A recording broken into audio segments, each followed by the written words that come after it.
Welcome to Talking Jets. My name's Ryan, and I'll be your pilot tonight. I am joined alongside our panel, Green Bean and Matt O'Leary. Green Bean, how you doing tonight? I'm fantastic, man. I'm psyched. I'm glad just to be able to get here with you guys, and I look forward to this. So let's get it going. Awesome. Matt, how you doing tonight? Doing good. Yeah, this is my therapy session, boys. I just get all this out, and it's good to have other people who know what I'm going through also. So I look forward to this every week. Right. I love it. I love it. Guys, if you're not subbed up to Green Bean and Matt, you guys are nuts. But their links are going to be in the description down below, so make sure you follow them.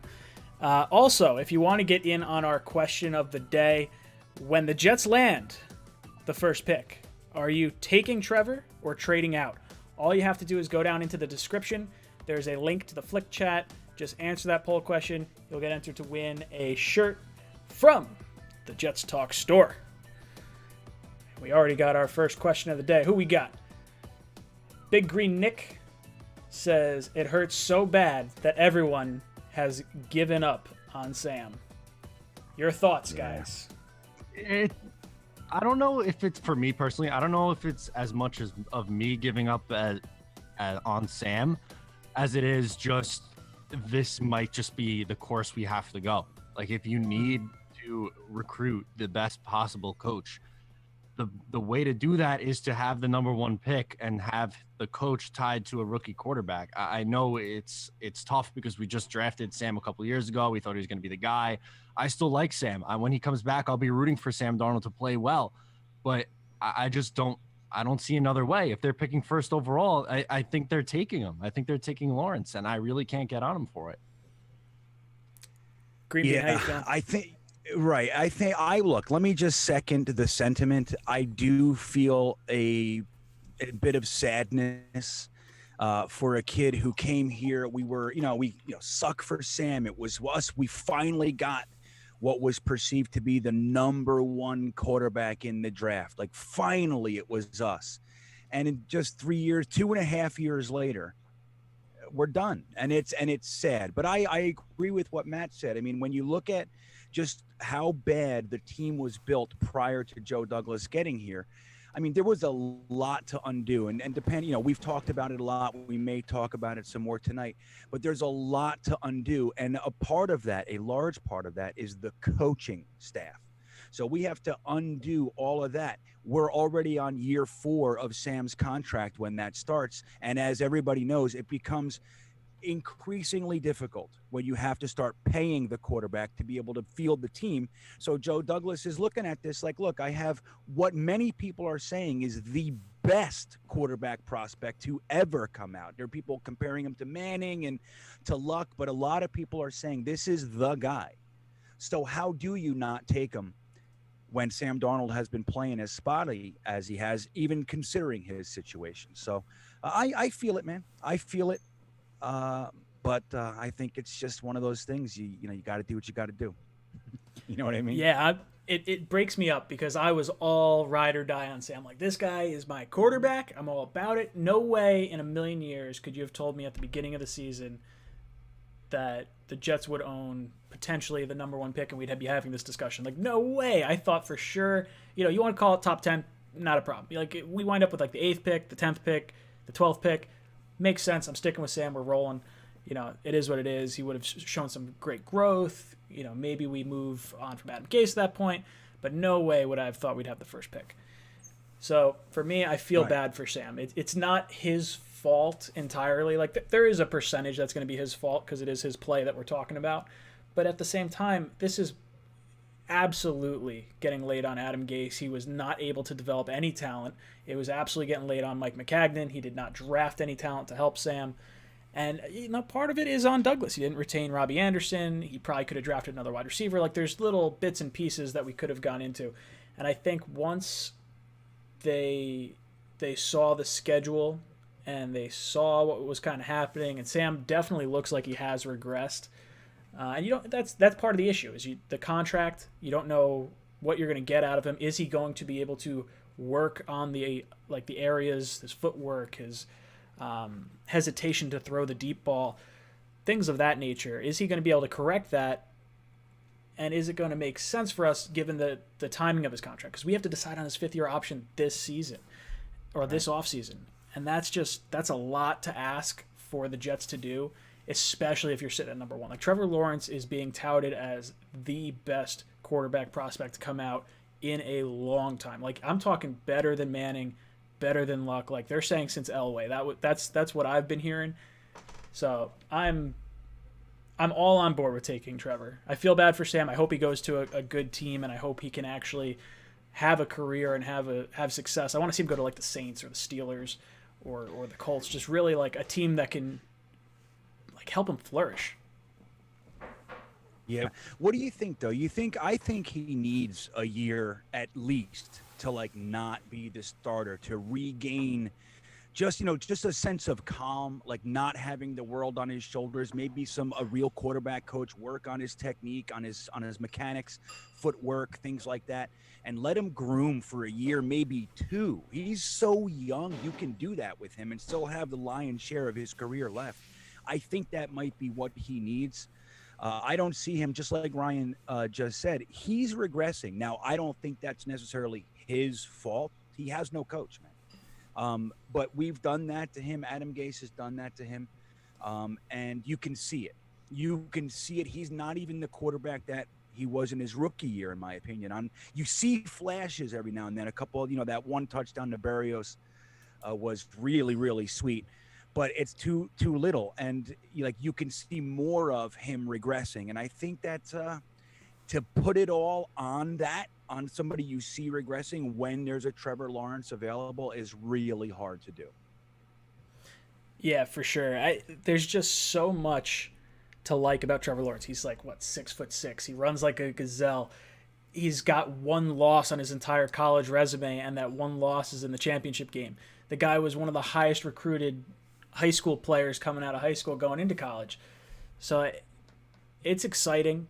I'm trying to temper my expectations because this is a year that I have not seen ever before. There are 10 teams with 1 win or less in the league right now.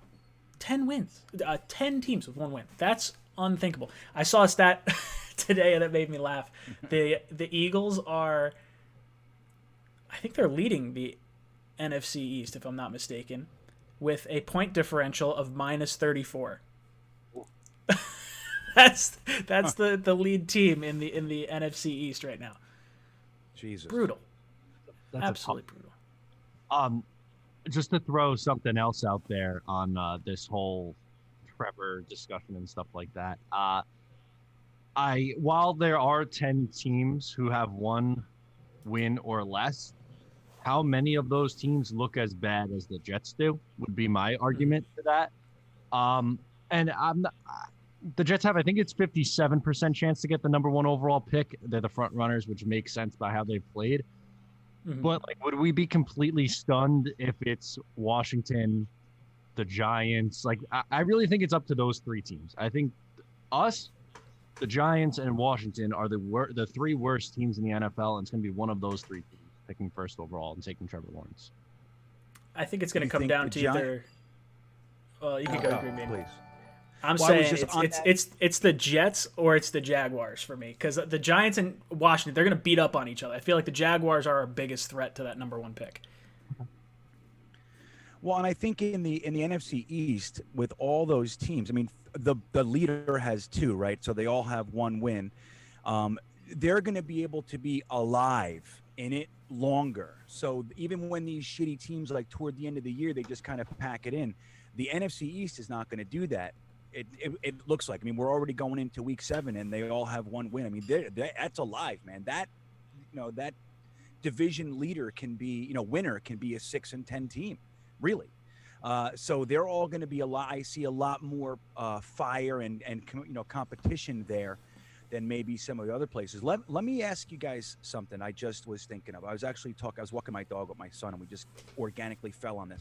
Would you, if the Jaguars, let's say, were picking 3rd, would you take their 2 firsts, a first next year and some change, to move back to 3, and then take a Fields or Trey Lance or anything like that, and then give Sam 1 more year while the rookie grooms behind him, and then you get all those picks. That would be 4 firsts this year and 3 next year. Oof. Man, Plus the whatever cinnamon picks, sprinkle.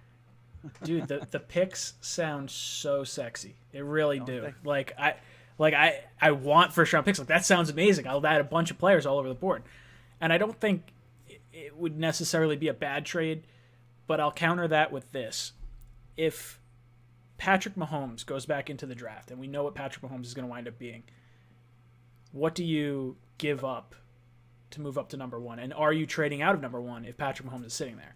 Like that's the type of player or caliber of player that you're being projected Trevor Lawrence is, and I'd have a hard time passing on that. Like if this was Sam's, say, 3rd year, like that would be going into instead of his 4th year, I'd probably be more apt to do that because then you can get a full year evaluation and you're loading up on a ton of picks. This year, I think you're getting handed potentially a golden goose, and you don't want to like fudge it up.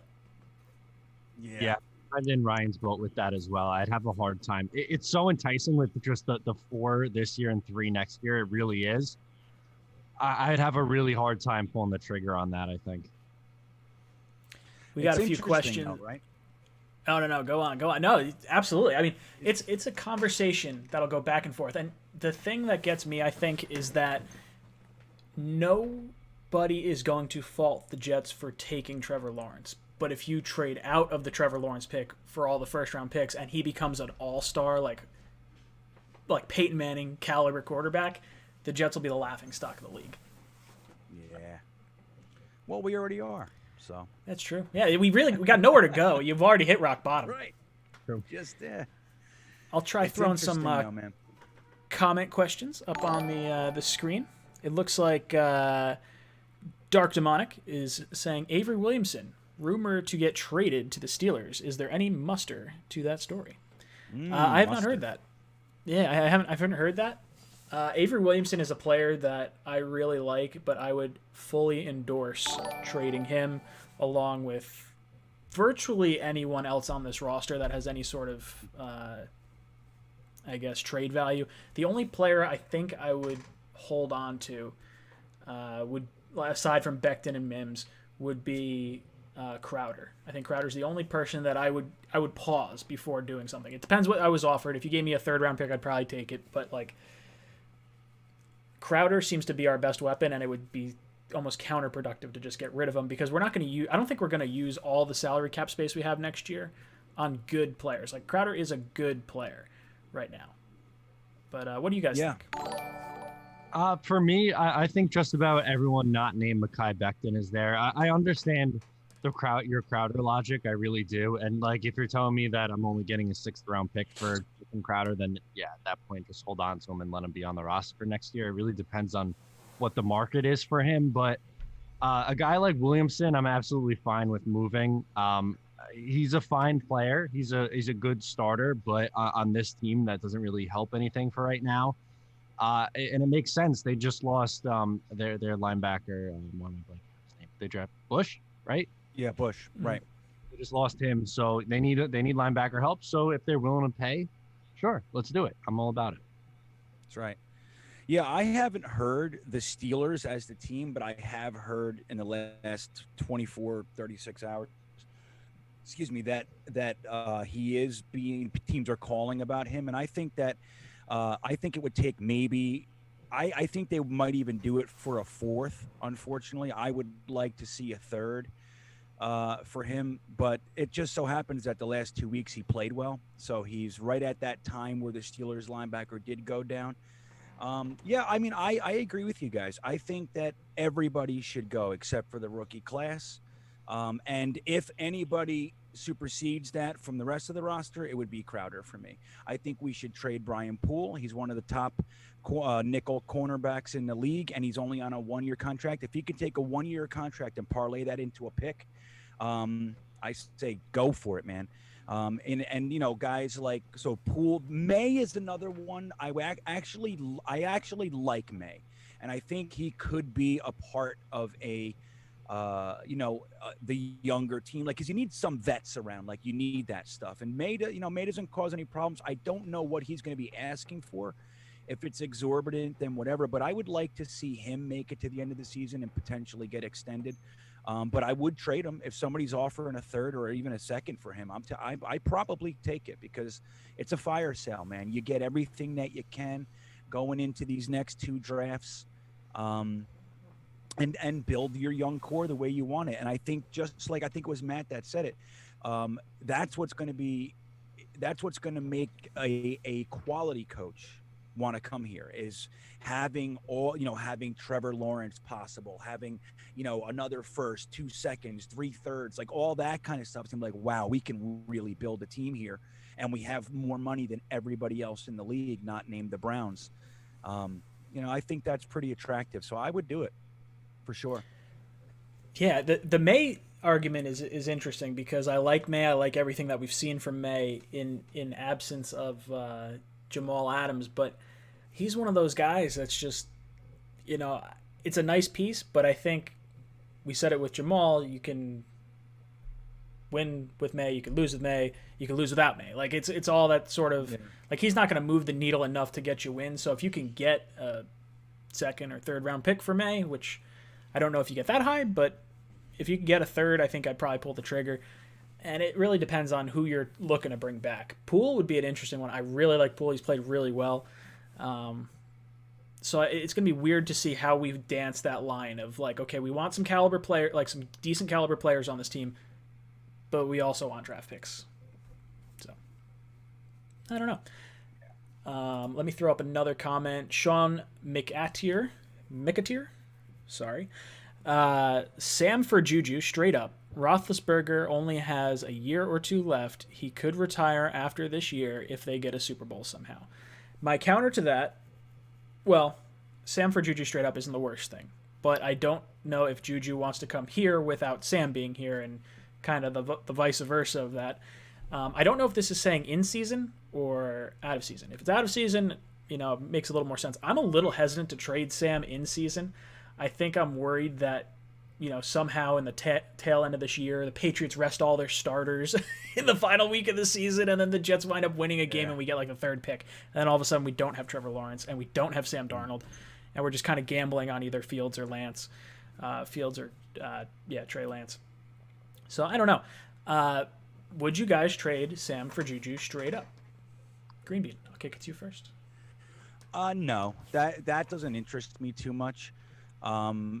In truth, I think they're going to probably end up getting a first for Sam Darnold. I actually think that. I would even entertain like a 2022 first and a third this year or a 4th this year, something that could get that first in there. But I don't know. I think, right, the whole Juju to the Jets thing has to do with Sam Darnold. It's their chemistry from college. So I don't know. I don't know. I don't. That's the first time I've heard that, and my first feelings on it are, I don't think I would be too interested in that. Yeah, me too. I'm with Green Bean on this one. I don't really think it makes a lot of sense. I think if Juju's coming here, it's to play with Sam. So if there's a scenario where that Sam's the quarterback next year, then maybe they are looking to sign him or trade for him at that point. But I really don't think that trading Sam for Juju is productive. Yeah, no, for me, I definitely, well, especially if it's like in season, because he's going to be a free agent after the year. So you're really talking, I guess, in season before the trade deadline. If you trade Sam and then Juju's like, yeah, no, of course I'm not going to play here. I'm going back to the Steelers to go play with Sam. You guys didn't get anything for this trade. Like, oh man, that would be so rough. Yep. V-Man. Imagine. Says, remember when the Jets were contenders every other year? Pepperidge Farms remembers. Remember when this team had Matt Rule about to sign? Pepperidge Farm remembers. Pepperidge Farm remembers. Pepperidge Farm remembers. Pepperidge Farm remembers. How salty are you, Matt, that we did not get Matt Rule? Oh, I am very upset about it. I still am to this day. The Adam Gase hire was bad enough, but I might actually spin this and talk about somebody else not named Adam Gase or Matt Rule for my time on this one. Sure. I don't know if you guys have seen, but the locker room has already turned on Mike McCarthy in Dallas. So we finally put to bed like that this guy is not a good coach anymore. Like that the 10 years ago he was good, and then I don't know, the last 5 years or so has completely regressed. I don't think that would have worked either. So I'm in a way kind of glad that we didn't hitch our wagon to him, but they made the worst hire by going with Gase. To me, Rule or Kingsbury would have been the perfect hire. We know how it turned out though. So yes, I'm still upset about it. Yeah. Yeah, hey, I was one that wanted McCarthy. I was like, oh, yeah, McCarthy. I still would have taken McCarthy over Gase. But who knows? Maybe I don't take McCarthy over Gase with hindsight, because if we get the first pick and we get Trevor Lawrence and we get the good coach, then having McCarthy would have totally butterfly affected everything. Oh. Green Bean, what do you think? Well, and it is funny, and I'm glad that you brought that up. I was 100% behind McCarthy being the signing. I thought it was a no-brainer.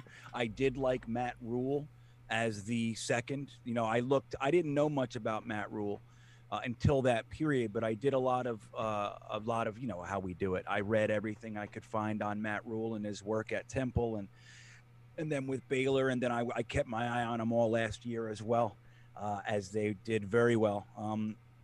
But it does seem like we might have dodged a bullet there, because with Mike McCarthy, you don't get Joe Douglas, and I'm still on the Joe Douglas train. I think that he is, without question, the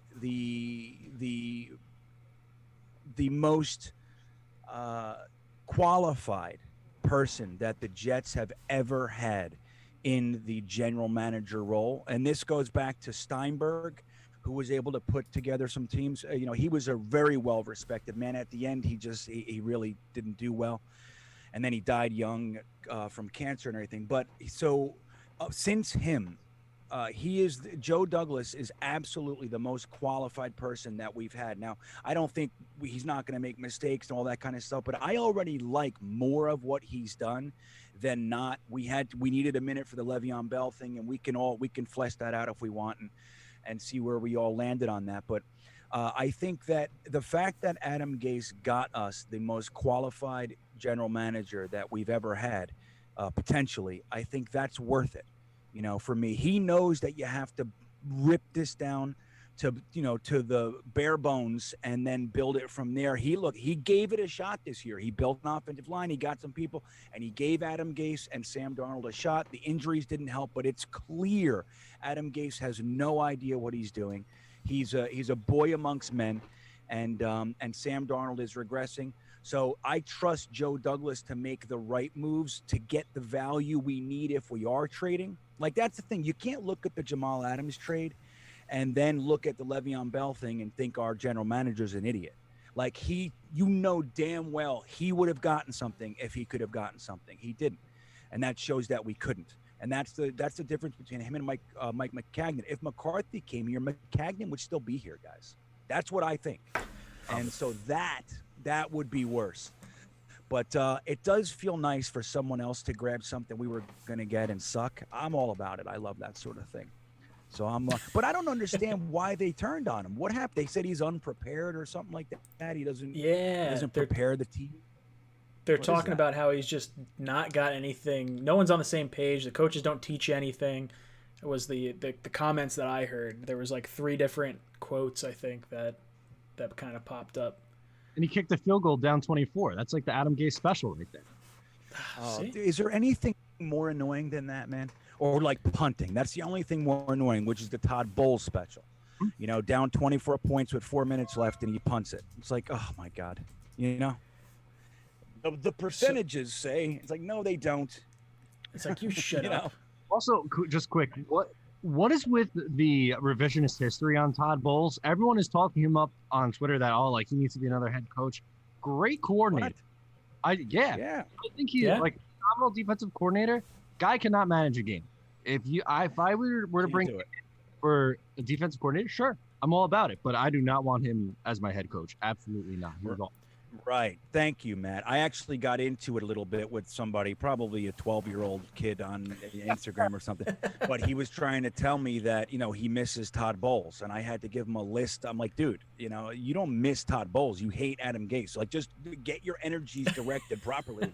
This has nothing to do with Todd Bowles and his 3 offensive coordinators in 4 years, and then bringing somebody out of retirement and his game management and keeping Casey Rogers hired because he's his best friend and all that sort of stuff. So you're right. Todd Bowles wasn't fixing this, and he wasn't better than Gase. You know what I mean? I mean, maybe he was. I don't know, because Gase is so bad. But again, Bowles didn't bring Joe Douglas with him. So I got to give that to Gase. It's all going to be purposeful if Joe Douglas can pull it together for us. And that's fair. I think if you're looking at it that way and you're saying, hey, we wouldn't have gotten to Joe Douglas without Adam Gase, I'm fine with that. Right now, I'm looking at Todd Bowles. I'm saying, he was, not the best in-game manager, and I didn't like a lot of the stuff he did.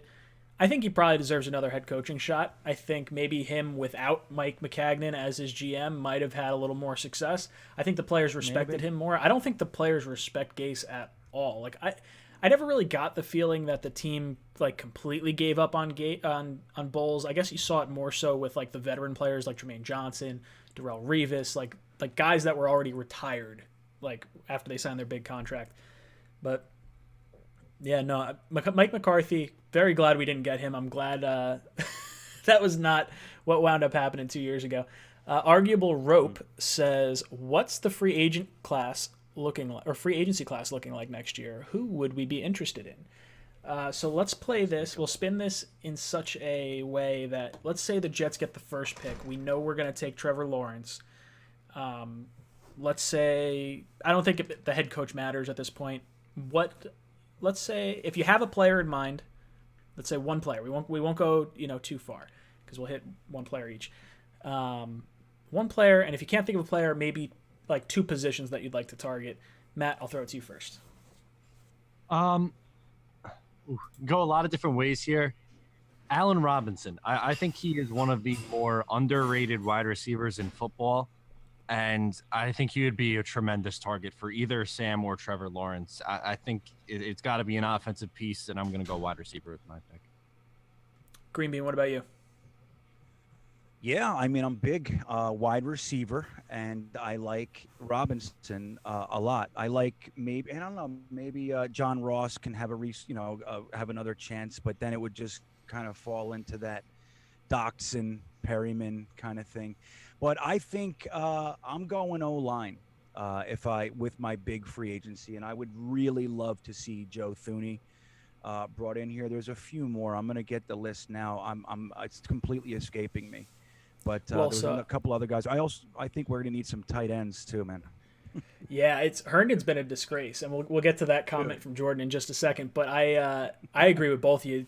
Allen Robinson, hands down, is my number one player that I want to try and get. I think that has changed from Juju since the whole Sam thing isn't really working. So Robinson's really the receiver that I'd like. Thuney, that would be 1B for me.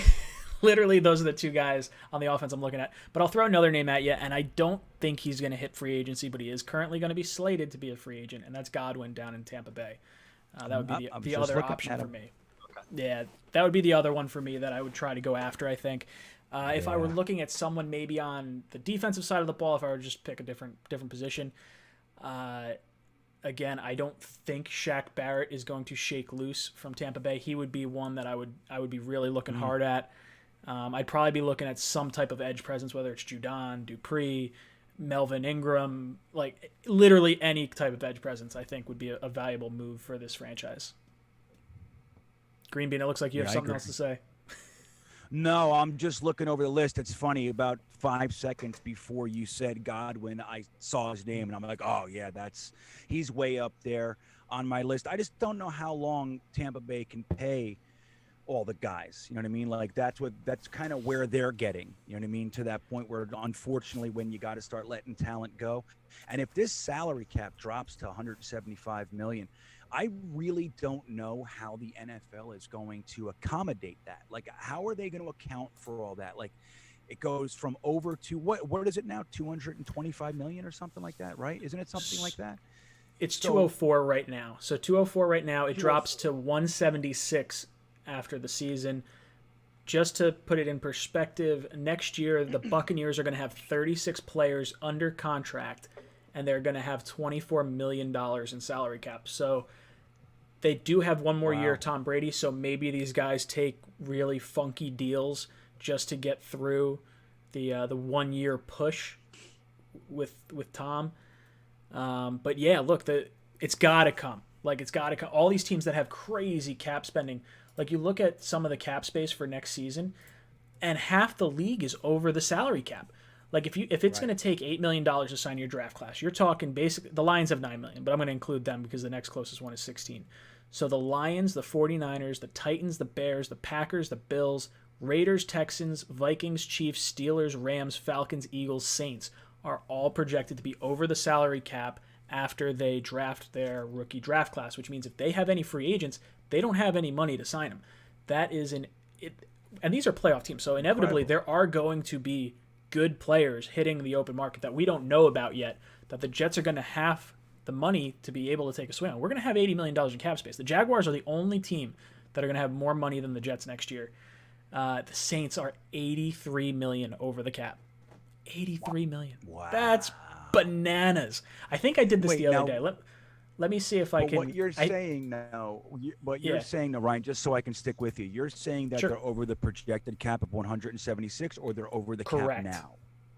Okay, over the cap of 176, because originally over the cap did not calculate it down to 176. They had it calculated at 210 or 215 because that's how much it's increased each year, like 10 million each year.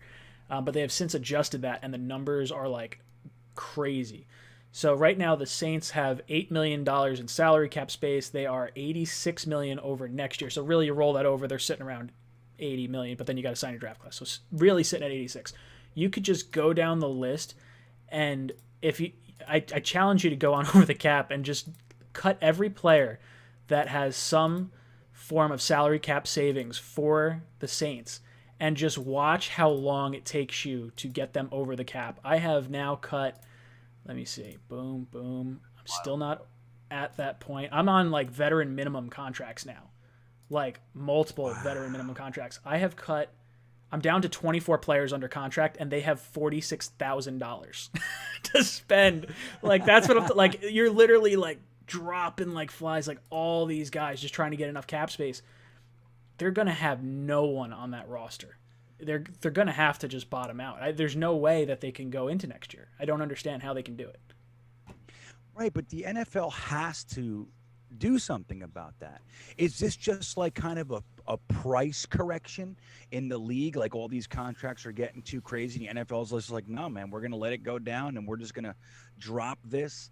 The income's not there because of what happened, and we're just going to let the corrections take place. Like, you can't get 16 million Jamal Adams. You got to take 4 or whatever it might be, you know? Well, that's going to be a fascinating thing.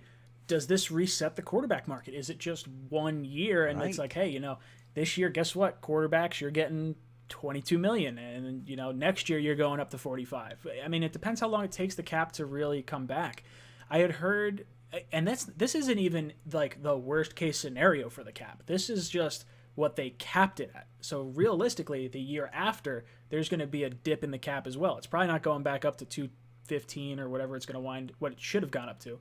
They're going to feel this repercussion for a few years. So it's going to be, maybe next year it's at 176 also, or 186, and it starts going up 10 million from there. It's an interesting conundrum for sure. Like, it's definitely not something I've had any sort of experience.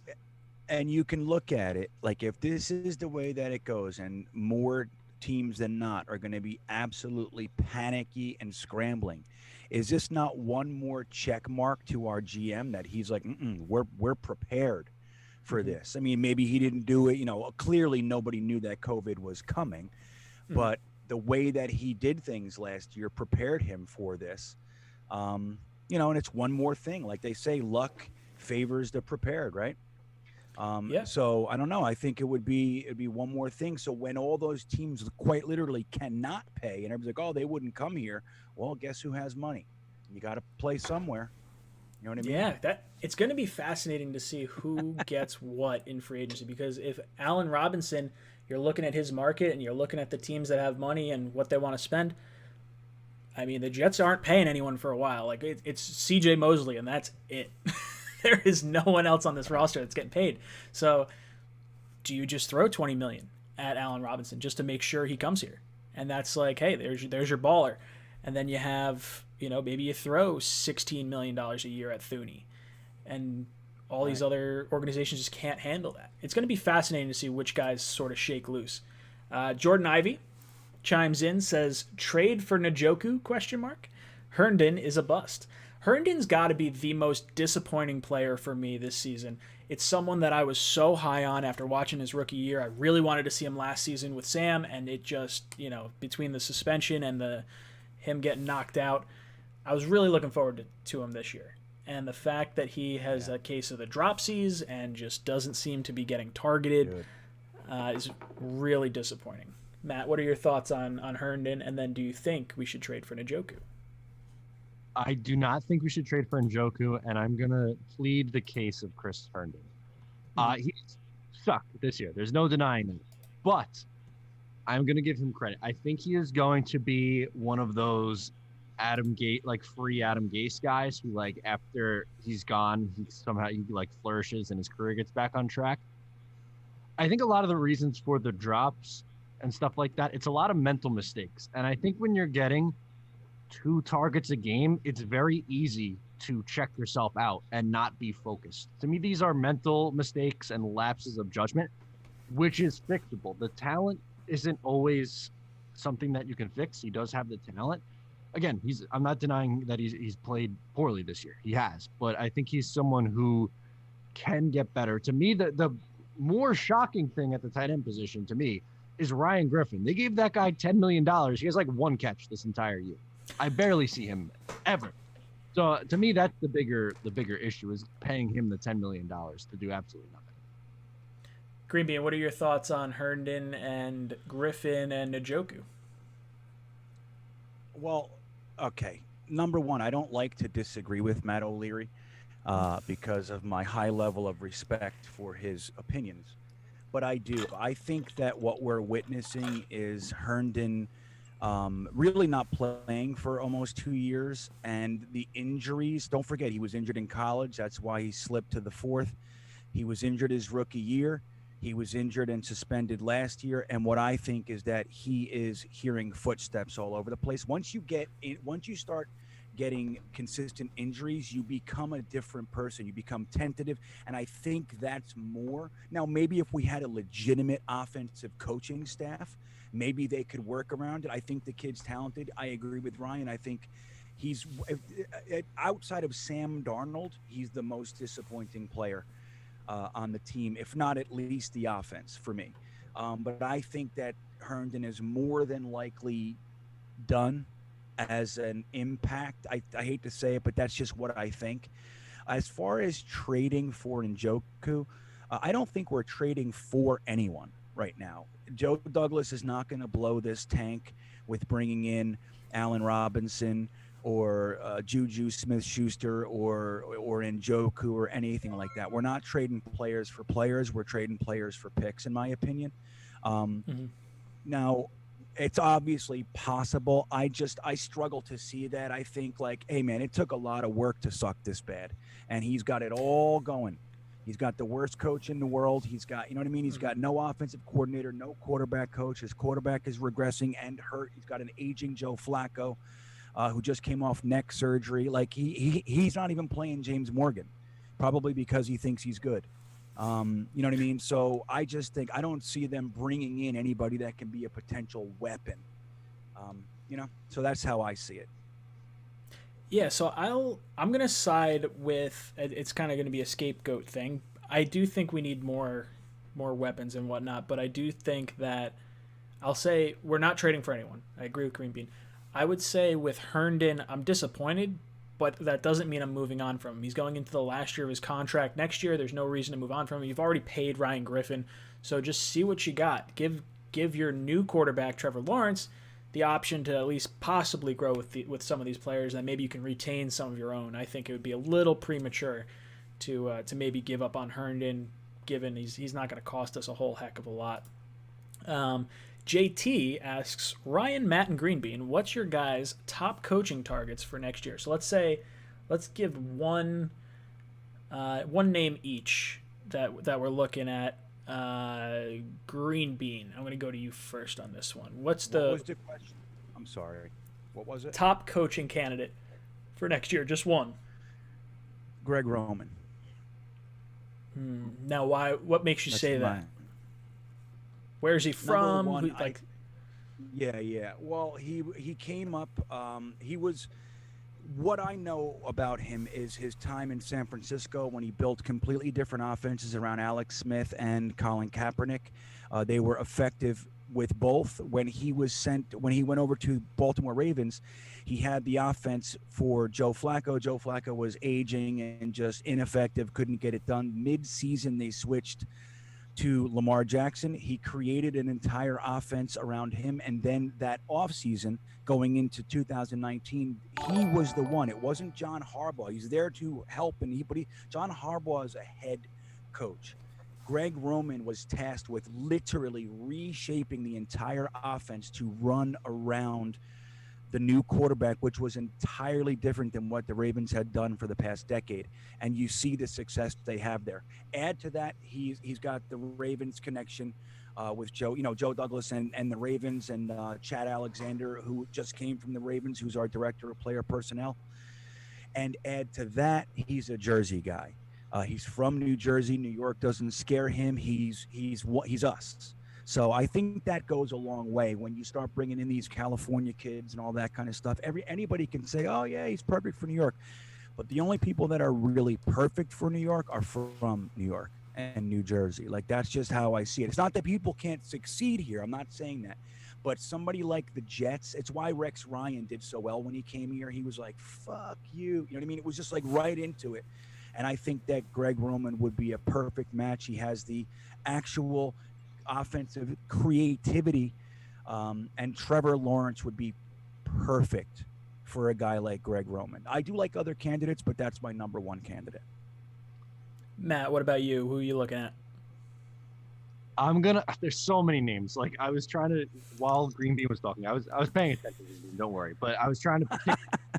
I know. And I'm going to change my answer last second. I had one, and I'm going to change it. Arthur Smith.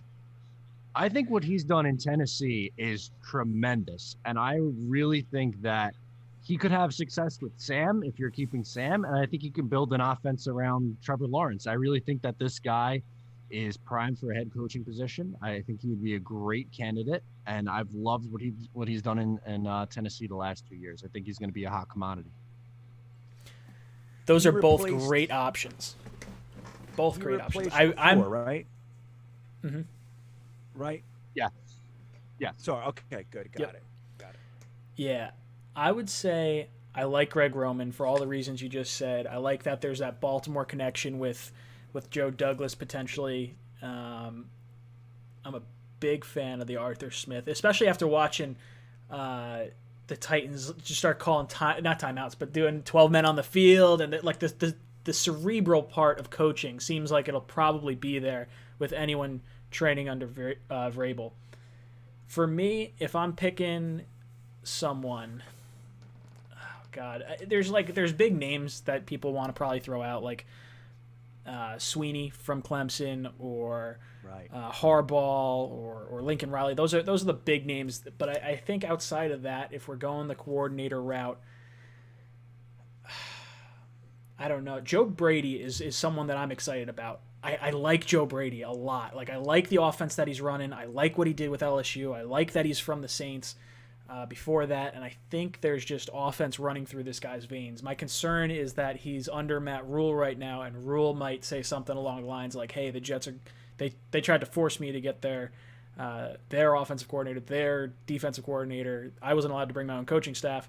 Maybe their ownership isn't the best thing. That's my one fear, I think. He's also really young. I think he's 31 years old. He would be the youngest head coach in the league. And at that young of an age, I don't know if you're going to have enough connections within the league to put together a competent coaching staff. And I think that might be the one flaw with Brady right now. And that might, maybe push me into the Brian Daboll camp from the Bills. I think that those two guys are very interesting. The nice thing is there's so many potential head coaching candidates. I mean, it feels like it was 2 years ago too, and we wound up with Adam Gase. Let's flip this question on its head. What's the one guy you do not want? And don't say Adam Gase, but let's say one guy you do not want that looks primed to be a potential head coaching candidate. Matt, I'll kick this one to you first. Oh my God, how do I pick just one? I got one right off the top of my head. I do not want Bill O'Brien. That would be my. That's the one I don't want. I know it's the GM decisions that are more so the issue than maybe the, everything else that came with it. But I like to steer clear. I'm with you on that. I'm gonna go with Jim Harbaugh. I think he's a name everyone likes to throw around. Oh, just throw a ton of money at Jim Harbaugh. He'll come in and fix this. He hasn't been good at Michigan. He hasn't. Shea Patterson did not develop there. He brought in Shea Patterson, who was supposed to be this great quarterback at the college level. Stunk. Awful. So I'm over the Jim Harbaugh experiment. Let him rot in college football, and let's go with a young guy in the NFL. Green Bean, who's your one do not touch for head coaching candidate? Well, I'm gonna cheat a little bit and steal Matt's.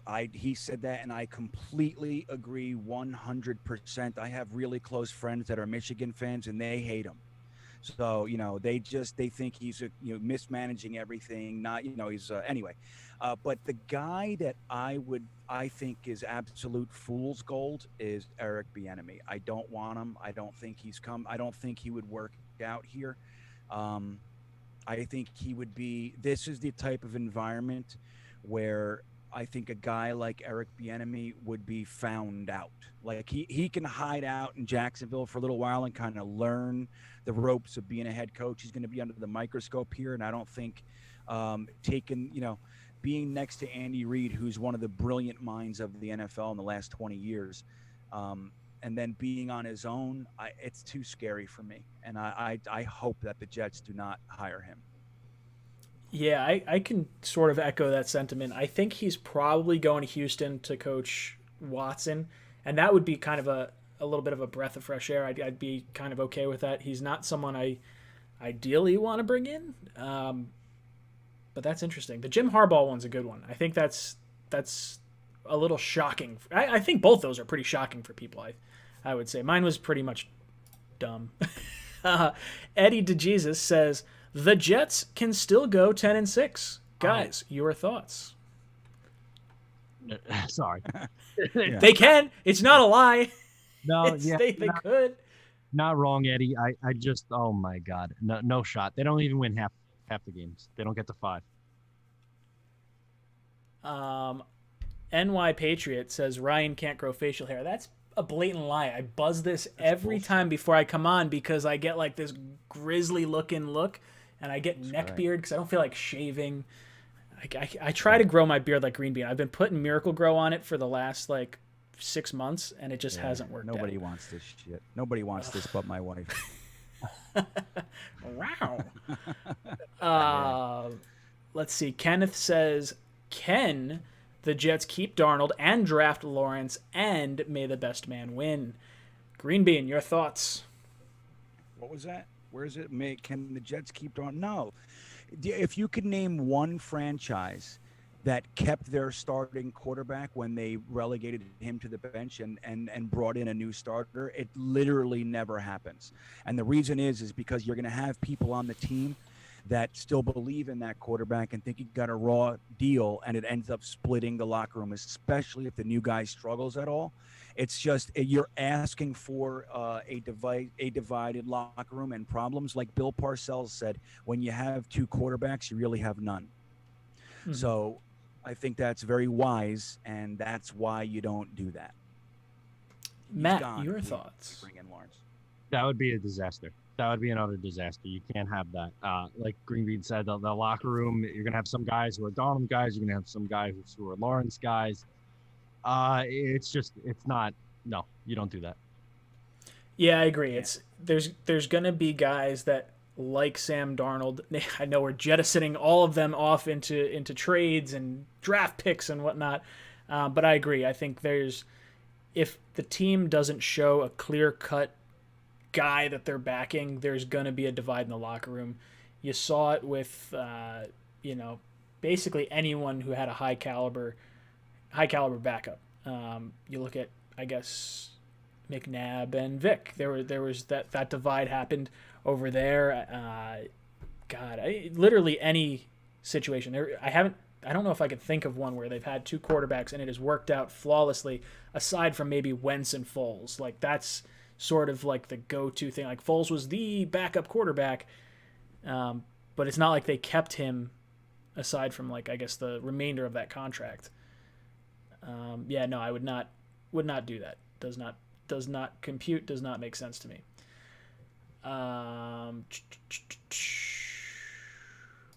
So Senk Zappa says players love Bieniemy. I have no idea if he's a good coach, but he would win over the locker room. That's a huge part to this that I think we definitely need. We need someone that understands a locker room. It doesn't necessarily need to be Bieniemy, but I think someone that can come in here and relate to the players, I think, is probably pretty important. Matt, how do you feel about the locker room and Bieniemy? Yeah, I'm definitely higher on Bieniemy than both of you guys are. I think he doesn't get enough credit for what he does in Kansas City. I think some people just look at that and go, oh, Andy Reid runs the show, he calls the plays, which is true to an extent, but I think that's minimizing his importance there. The running back rooms that he's been a part of in Minnesota were tremendous. Then same thing in Kansas City, the offensive coordinator role. I think he's done a good job in that too. And I could see that being a player's guy. I think it's important to have a player's coach in here because we're kind of seeing the opposite of that right now. I would argue that Adam Gase is the polar opposite of a player's coach, and it's been disastrous. Now, I'm not saying you got to be their best friend, but I think you need someone who's relatable, but Gase is not that. So I think Bieniemy is closer to that for sure. Green Bean, what do you think about the idea of a player's coach or Bieniemy in general? Well, I'll give you guys. This is where I come in handy. I'm obviously like a year or two older than you guys. So you're what happens super senior.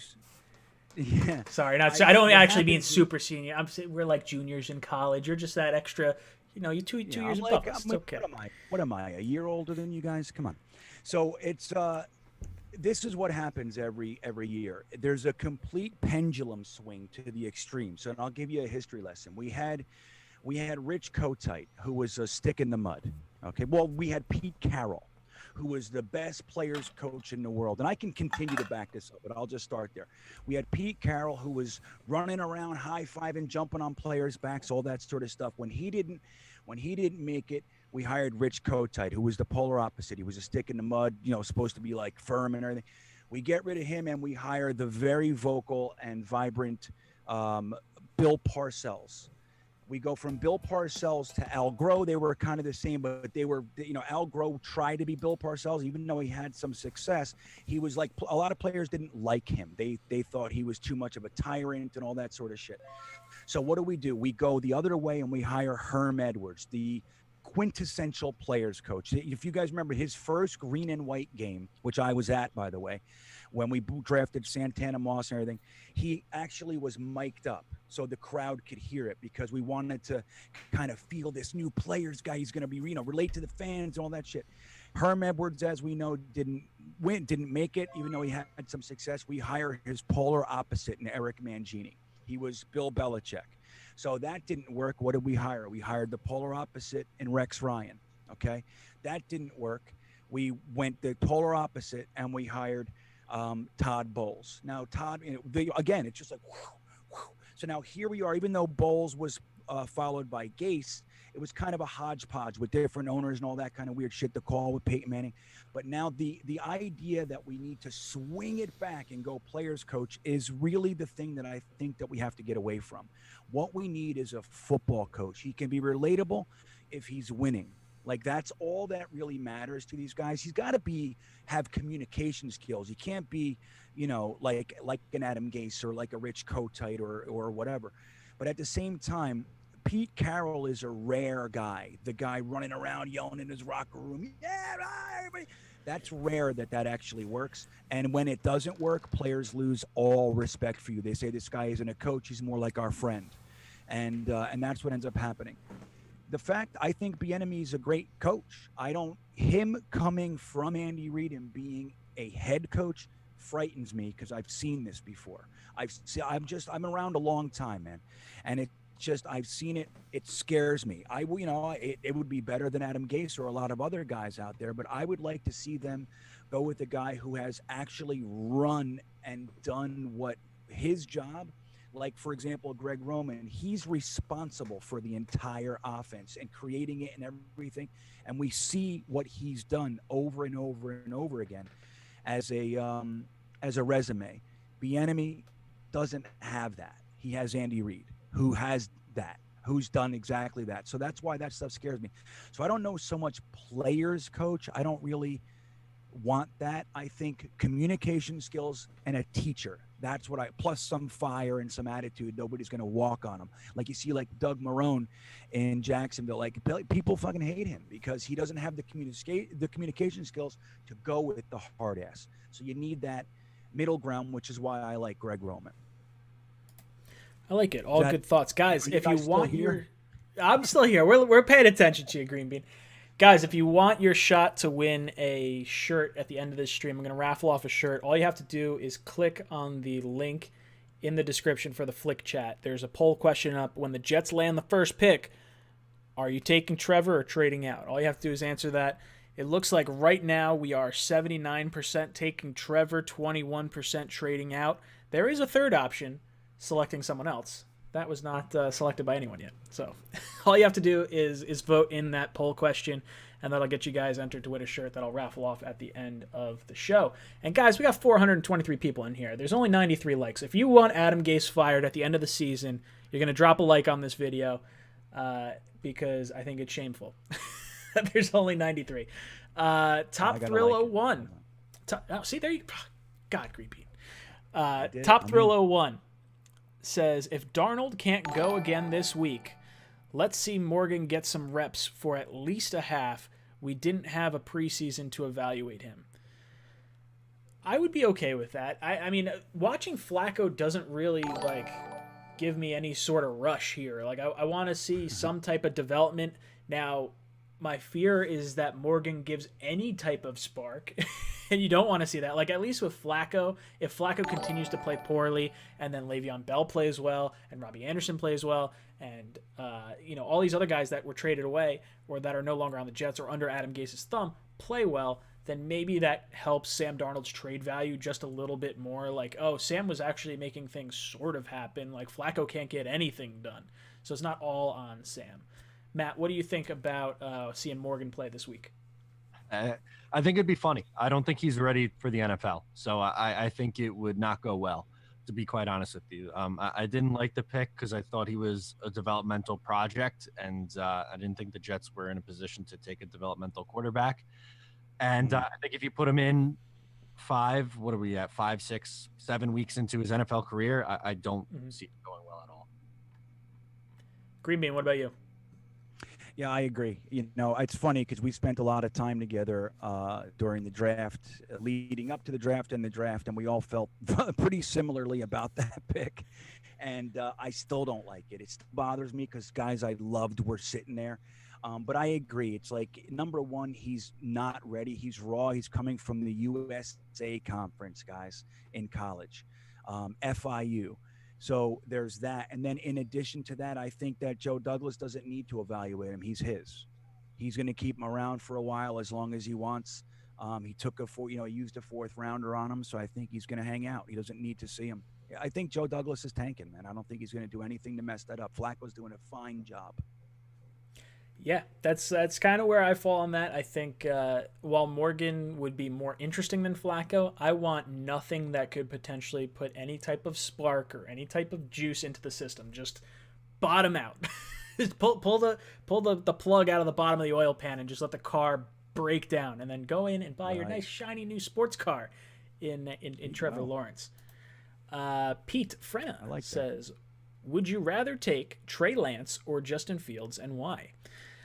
For me, I would prefer Trey Lance. He's my number 2 quarterback, and I know he doesn't play in a great division. He's coming out of the same school that Carson Wentz came out of.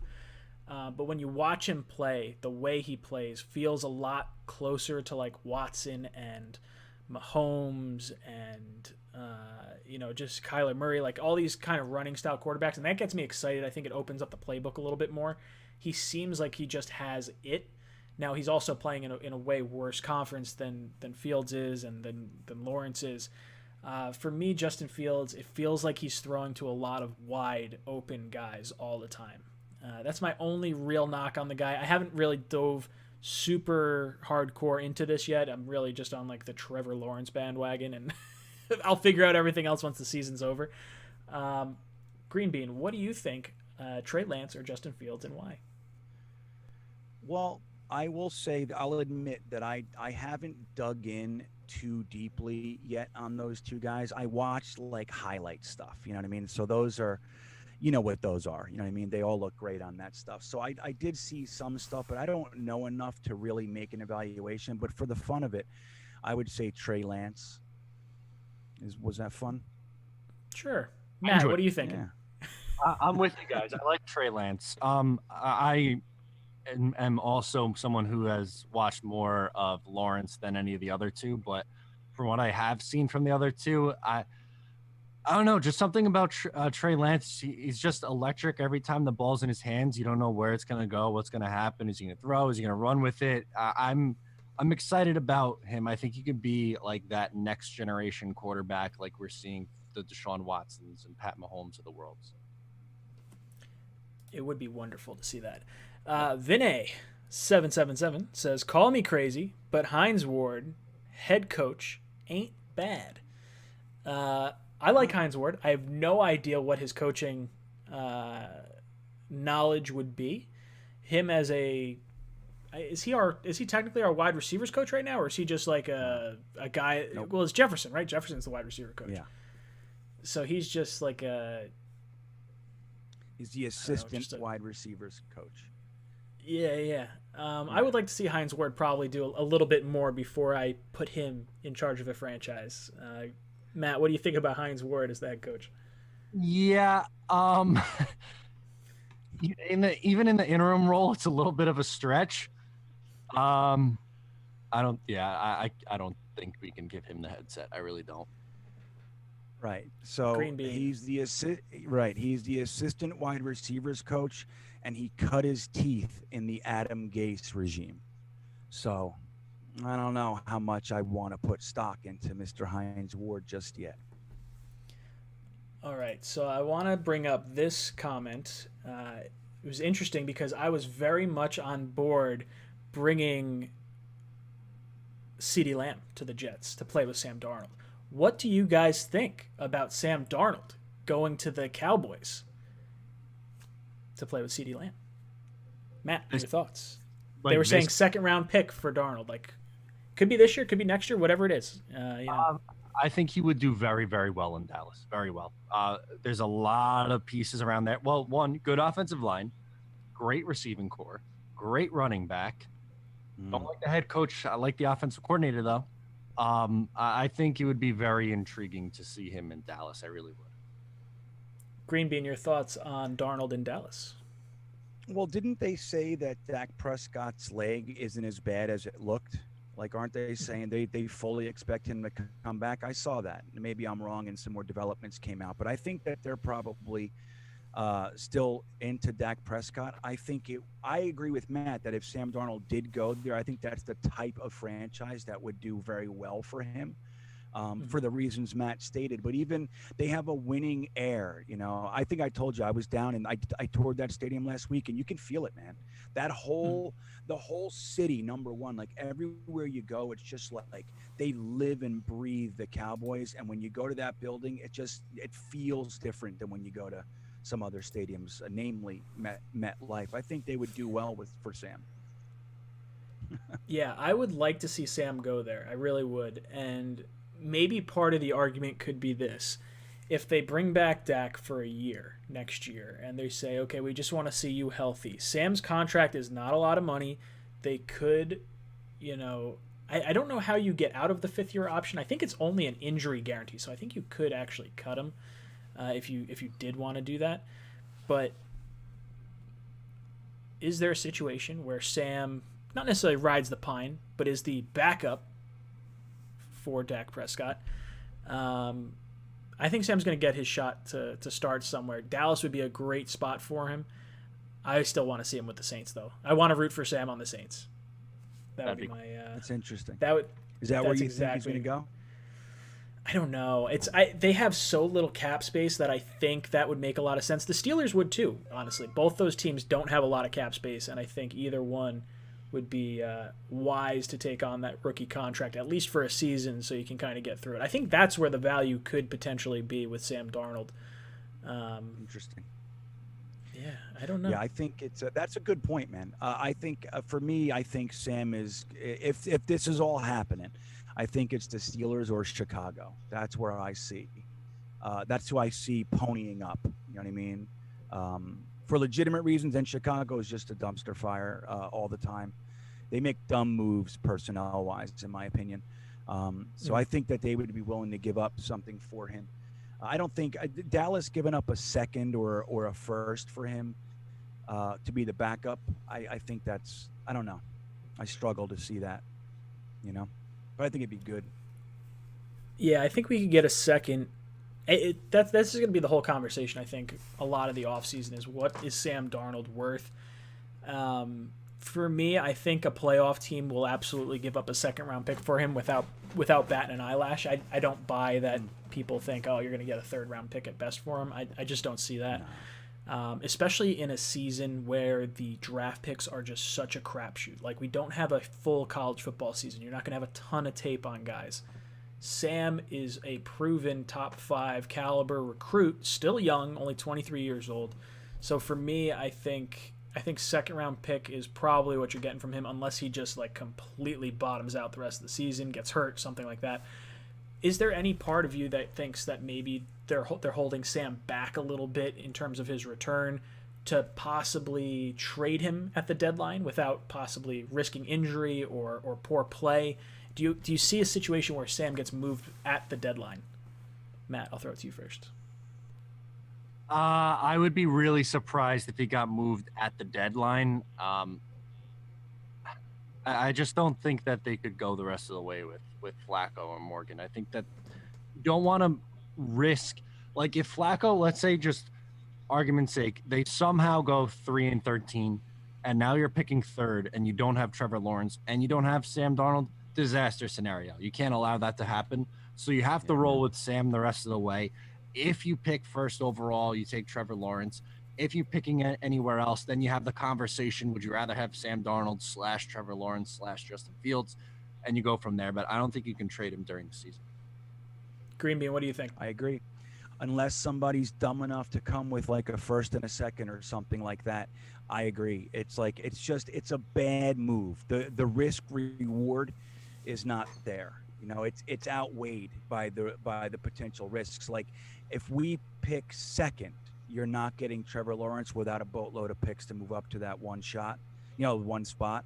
I think it would be a poor decision, and I don't think I see Joe Douglas making that decision. Yeah, I don't think it would be wise to move on from Sam before you locked up the number 1 spot. For me, you would have to know you really like all 3 of these quarterbacks coming out to even remotely consider that. And even then, I don't think you do it because you don't want to risk landing in the 3rd or 4th slot and getting your last pick of quarterback. This is Trevor Lawrence or Sam Darnold, in my opinion, is how I'm kind of looking at this. Marcus, Doopy says, who would you trust more, Sam or Trevor as the Jets' future? I don't. It's not about trust for me. It's about the financials. It's about the team around the quarterback right now. And unfortunately for Sam, because we are so bad and we're going to find ourselves in a situation to get Trevor, I'm taking Trevor in this situation. He's the generational talent that everyone's talking about. I think that the love for Sam is still strong. I'm always going to root for Sam, but I'm not hitching my wagon to Sam to hope that we can work out the kinks in his game and to hope we can put pieces around him. Like, I'd rather reset the rookie contract, get the quarterback in with the head coach that's not tied to a quarterback from a past regime, bring in guys, they're all on the same level and all pushing towards the same goal. Matt, your thoughts? Yeah, no, that makes a ton of sense what you just said there. I trust them both in a way. To me, it's more on the head coach, whoever they hire as the head coach. And if the head coach decides, hey, I want to go with Sam, then okay, great. Then that's what you do. Or if he says, okay, we have the number 1 pick, we're taking Trevor Lawrence, fantastic. But I don't think you should be hamstringing your coaching selection based off because I could totally see this happening. Like, let's say there's a world where they're picking first overall or in the top 3, whatever. And the Johnson family is like, no, we really love Darnold. Like, this is our guy. You have to build around him. So now that crosses off how many names on the coaching search list because they know they're going to be stuck with Sam Darnold now. So to me, it's really not about either Darnold or Trevor. I do trust both of them. It's more about the head coach. So whatever they want and whatever Douglas and the head coach want to do, I'm okay with. Green Bean, your thoughts? You guys both said really, really strong things there. And I think that's exactly right. It's like when you look at a hard reset, like we keep doing this where we insist that someone holds over. We saw it with when we were insisting that Rex Ryan was going to be the coach, but we wanted to hire a GM. Most legitimate candidates said no. I don't want to come there and have to deal with your coach who's probably going to have more power than me, and it's crazy. So I don't see a lot. Well, I do see a lot of top coaching candidates being less interested if that's the case. Because don't forget, like you said, Ryan, his 5th-year option is $25 million. If he's penciled in as our starter, he's going to be getting 30, 35, whatever it is. He'll be on the low end of the quarterback pay scale, but still, that's $30 million. So what are you able to do when you're paying a guy $30 million? It's a lot less than if you're paying a rookie. You know what I'm saying? So I think a lot of coaches are going to be less interested in the position if we're forcing that. And I think when you do a hard reset, you got to do a hard reset. Like, if this is what they're doing, you just do it. You know what I mean? Clean. Sure. Yeah, I think that makes a lot of sense. I think the whole having holdover pieces from one year to another, like you bring in a head coach or you have Rex Ryan. Okay, now you bring in Idzik. Well, we're not together. This is ridiculous. Then you have McCagnon, you have Bowles. Like, okay, sort of makes sense. They're just terrible. Then you have, okay, Gase is McCagnon's the holdover, and then Gase comes in, and then now friggin' Douglas is here. As much as I like Sam, I think it just makes a lot of sense to just wipe the slate clean. I agree with Matt, though. I think if the new head coach comes in and he says, no, I like Sam Darnold, I like everything that I saw in him, let's trade that number 1 pick and let's get a boatload of picks in return, I can go with that. I'm okay with making that decision if that's the decision Douglas and the new head coach wants. I think as long as we're moving in the same direction, it's going to be better than the disjunctive, sort of stuff that we've seen. Guys, if you want your shot to win a hat, shirt, or mug at the end of the show, like this Just End the Suffering shirt right there, all you have to do is go in the description of the video. There is a link to the Flick chat. I think I might have pinned it as the top comment as well. But all you have to do is answer the poll question on there. It's, when the Jets land the first pick, are you taking Trevor Lawrence or trading out? There's 3 options you can pick from. All you have to do is answer that question, and you'll get entered to win a raffle at the end of the show. Deveria says, Arthur Smith, Arthur Smith, Arthur Smith, Arthur Smith, Beetlejuice, Beetlejuice, Beetlejuice, Biggie Smalls, Biggie Smalls, Biggie Smalls. Sorry. So Arthur Smith, I pulled up his Wikipedia page because I know about Arthur Smith, but I don't know a lot about Arthur Smith. So let's go through as a coach. So he was a graduate assistant at North Carolina. He was a defensive quality assistant with the Redskins for 2 years. He was a defensive intern and administrative assistant with Ole Miss, defensive quality control coach for the Titans, then an offensive quality control coach, then an offensive line and tight ends coach, assistant tight ends coach, and then up to offensive coordinator. So I really like Delaney Walker, one, because Delaney's my last name, and that's like pretty good. That's as close as I'm getting to the NFL. But going from, I've always said that I've liked the special teams coordinator as an option for a head coach. That's what John Harbaugh was prior to him becoming a head coach. I think they get to see the offensive players and the defensive players, so they can kind of relate to both sides of the ball as well as a special team. So they're more of a well-rounded head coach. This, to me, Arthur Smith, he's got some defensive, stuff on his resume. He's got the offensive line stuff and the tight ends. I think Douglas is going to like him. I think he's a smart guy. I don't know if he will be the pick overall, but I'm warming up to him. I definitely am. Green Bean, your thoughts? Yeah, he's kind of newer to me as well. I mean, his name popped up last week. I forget where I read it or heard it or something, and I spent a minute. He's not on my radar yet. You know what I mean? Like, I haven't really paid attention to him. I think that just from what I know, there are stronger candidates. So I would hope that they go a different direction. But I also trust Joe Douglas, man. I really do. I think the guy knows football. I think he's not going to be 100% with all of his choices. Like, some shit's going to go bad and all that sort of stuff. But I like what he's done and how he's done it for the most part. So I think that picking a coach is something I absolutely feel confident in Joe Douglas and Phil Savage and these guys to actually do the right due diligence and pick the guy that's the best, most well-rounded coach. So I don't know my point is, if they decided that Arthur Smith was the guy, I would feel good about it. Matt, your thoughts on Arthur Smith? Yeah, I'm a big fan of him. I did not know that he also had experience on the defensive side of the ball like that. So to me, that just makes him even more intriguing.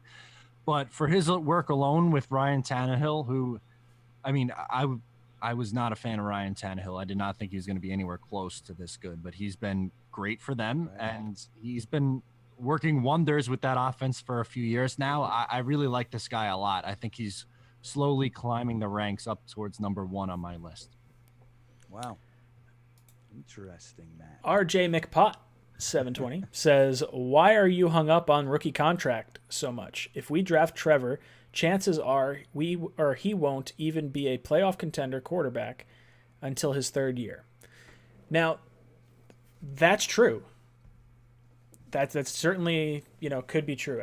They are expanding the playoff format to 7 teams, so I think the Jets are going to have an outside shot of getting in even in his rookie year.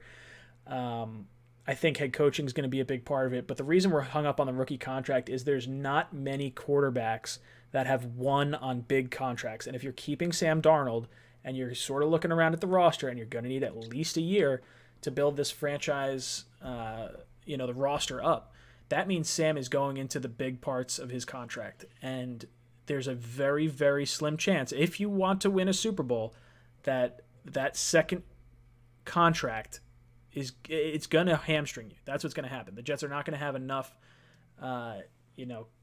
in the cupboard, so to speak, to pay Sam Darnold and rebuild this team and be ready for a Super Bowl, in the next set of years.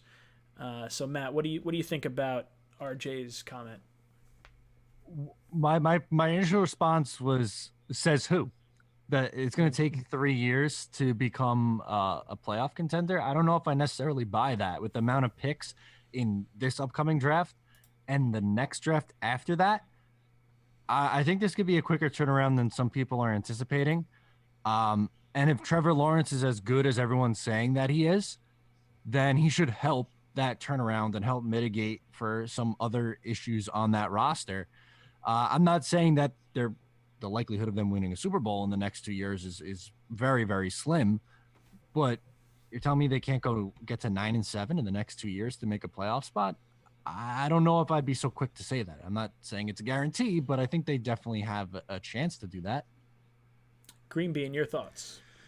Right. Well, and even if that were to be the case, by that time, Sam Darnold would be on year 3 of a $35 million contract, which would have hamstrung you for those 2 years. It would be one thing if we already had a nucleus, a starting number 1 wide receiver who was proven. Your offensive line is in large part intact. You got your edge rusher. You got 2 solid cornerbacks and a great safety. Whatever it is, your linebacking core is set. You just need pieces. Then it's a different story. We are quite literally starting from scratch. So when you have that large of a contract limiting what you can do to build around him, that's why everybody talks about this window so much, is because it limits your ability to do that. So we don't already have guys. We don't, we have a lot of question marks. So and like what Matt said, who's to say with all these first round picks and third round picks and all this sort of stuff and more money than anybody else in the league to supplement with free agents, I think it could be much quicker as well. But that's what's so important about that rookie contract, is by that time, if it takes Trevor Lawrence 3 years, he's only going into his 4th year when Sam Darnold would already have been paid $60 million to be our starter. That's the issue with it, And let's look at some playoff winners. When you factor in Tom Brady as not taking a top quarterback contract, look at these players who are on the winning side of these games. You've got Patrick Mahomes, rookie contract. Tom Brady, cheap contract. Nick Foles, cheap contract. Tom Brady, cheap contract. Peyton Manning, you can argue, was a higher end deal. I don't know what his number was when he was with the Broncos. But then you go Tom Brady, cheaper contract. Russell Wilson, rookie contract. Joe Flacco was the year before he got paid. Eli Manning, second contract, but that was before contracts really blew up. I think he was getting like $17 million a year then. Aaron Rodgers signed a very small, I want to say it was a 3-year contract that was sort of bridging him between his rookie contract and his massive deal. That's when he won. Then you're going into Drew Brees, Big Ben, and then you're going back to Eli, Peyton, and so on back. And that's, outside of the rookie contract at that point, because the rookie contract came in, 2010? 2011? Or actually, no, it was 2009, I think. When was the Sanchez draft? Was that 08? No, 09. 09. Okay, so 2010, the Cam Newton draft was the first year. Or was he 11? He might have been 11. He was 11. 11. Okay, so 11 was the rookie contract. So when you go back, the teams winning Super Bowls are the teams with quarterbacks not on max contracts, and that's what Sam Darnold would be on in some sort of respect, unless you can convince him to go on a 3-year Aaron Rodgers-esque deal, but then he'd have to be Aaron Rodgers to win that Super Bowl. Brandon Rogers says Doug Marrone to the Jets. Oh. Ugh. It's interesting. Really. A lot of people wanted Doug Marrone. Everyone thought that the Jets were so foolish on passing on Doug Marrone, and then we see him in Jacksonville, and he was killing it for a while, and now, not so much. So are you guys soured on Doug Marrone? Green Bean, I'll throw it to you first. Yeah, I have, and I still don't like the way that he left Buffalo. I'm not sure if everybody remembers that, but they had a little clause in his contract. There was like a little window that if he decided he wanted to leave at that point, he could and still get paid. And he was on year 2 or year 3 of his contract, and he just bailed right in the middle of that. So he just left his team in the lurch, and they had gone to the playoffs. So this was a building team, and he just decided, you know what, I'm just going to take the money because he had the opportunity to get paid and not do the job. He took that. And I that bothers me, man. And then you look, but I did think he was a good coach. I actually thought he left at that point because there was some handshake deal with the Jets. I pondered all kinds of crazy stuff. And I did like him, but I think he's just not the guy, man. You know what I mean? He has a lot of personnel problems. Look at Ramsey and what's our boy's name? Ngakoue. Yeah. You know what I mean? So there's all that kind of stuff going on. Like, it's like when the writing's on the wall. It's like with Adam Gase. Look at how He could not get along with anybody in Miami. Most of his better players wanted to leave, and he just got rid of them. It's like, why did we think that wasn't going to happen up here? And it has happened. We see it. The same thing, it's different, but it's a similar kind of thing that scares me with Doug Marrone. And like I said, that shit still bothers me, what he did to the team. Matt, what are you thinking about Doug Marrone? He's going on 3 straight years of pretty bad teams. Now, I know Jacksonville, their scenario is tough. It's not easy, but it's he's got to be pretty far down the list of guys of people that I'd want to hire. No, I really don't think he's a good coach. Yeah.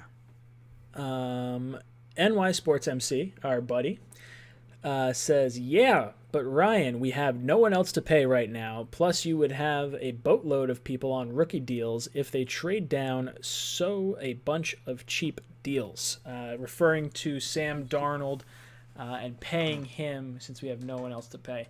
You're not wrong. You're not wrong.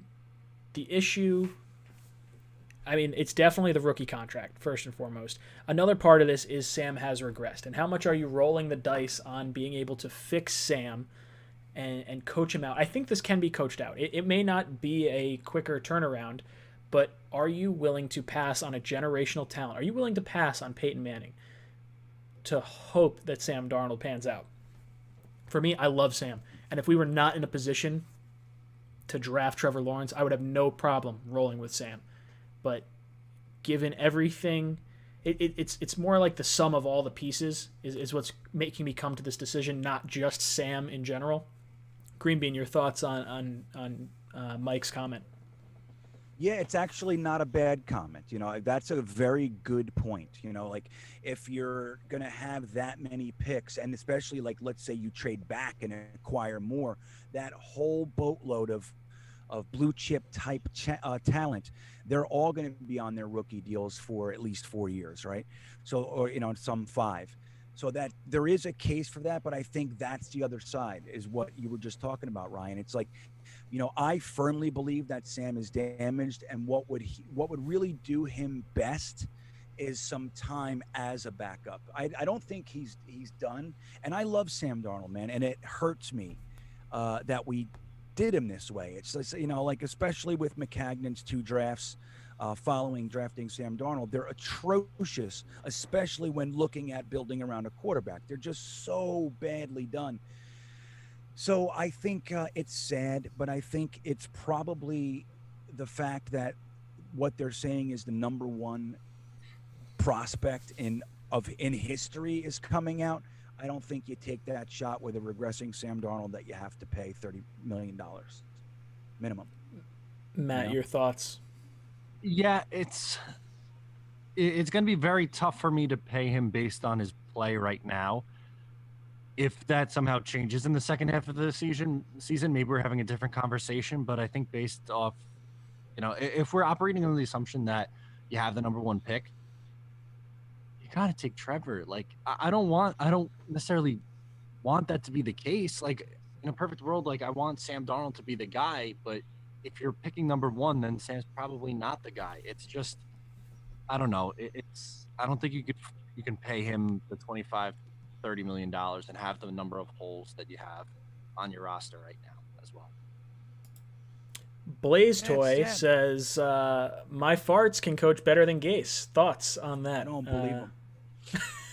I'm not buying it. I hear he's pretty silent, just like Gase is on the sideline. So, maybe he can, or he's loud. Maybe he'll talk to Sam more than Gase. Oh, right. Oh. That's nasty. That's nasty. What other people we got in the chat? What are we talking about right now? If the Jets... Oops, let me show this on the screen. If the Jets trade Darnold, what could we get for him? I'm going to say 2nd-round pick. That's kind of where I'm going to hold firm. I don't think we're going to get a first for him. I would love it if it happened, and I would probably... Like, if someone offered a first right now, I might bite on it and send him packing. But I think 2nd-round pick is realistically what we're going to get. Matt, what are you thinking for Sam Darnold? Yeah, I think second is the nail on the head. I think you're getting a second for him. If a team is offering a first round pick for him right now, then what you do is you trade him and then you start James Morgan and just be absolutely awful the rest of the way to ensure that you're getting Trevor Lawrence, because you can't let Flacco win a game or two, because then you're screwed if you're not picking first overall and you're not getting Trevor Lawrence at that point. But yeah, I think it's a second right now. I think that's probably fair. Green Bean, what do you think about trade value for Sam Darnold? Yeah, I mean, I think that if it's one of the better teams, like in, the top 6 teams or something like that, I could see them giving it first because it's so late. But I really think that Joe Douglas is kind of creative with this stuff, and I think that if he could nail down a 2022 first, which we all know by the scale technically would work out to a second in 2021, I could see him doing some stuff like that, because it's just as valuable, but it just doesn't, it's not immediate. But I think probably a second or a late first is what we're looking at. I could also see like a second and a sixth kind of thing. So yeah, I think we're all in the same pocket probably. I would say this, and Green Bean brought up a great point just now. If you could trade Sam for a future first, like not the second round pick this year, I would be okay with that. I would have no problem foregoing a draft pick this year that could have helped us next season and getting that first round pick the following year. I think that would be the way I'd want to go. But I still think second round, it's that same sort of ish value, I think.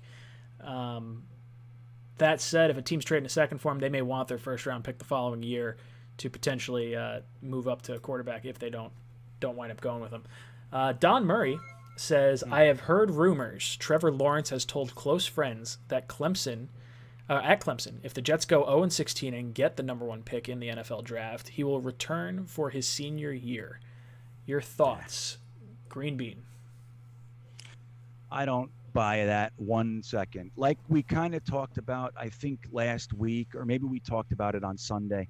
I really think that this whole COVID scare thing with the potential of not having a season, and all these guys, their whole life is building up to this moment, the potential that there wouldn't be a season and that these guys wouldn't be able to get paid and all that sort of stuff, that freaked a lot of people out.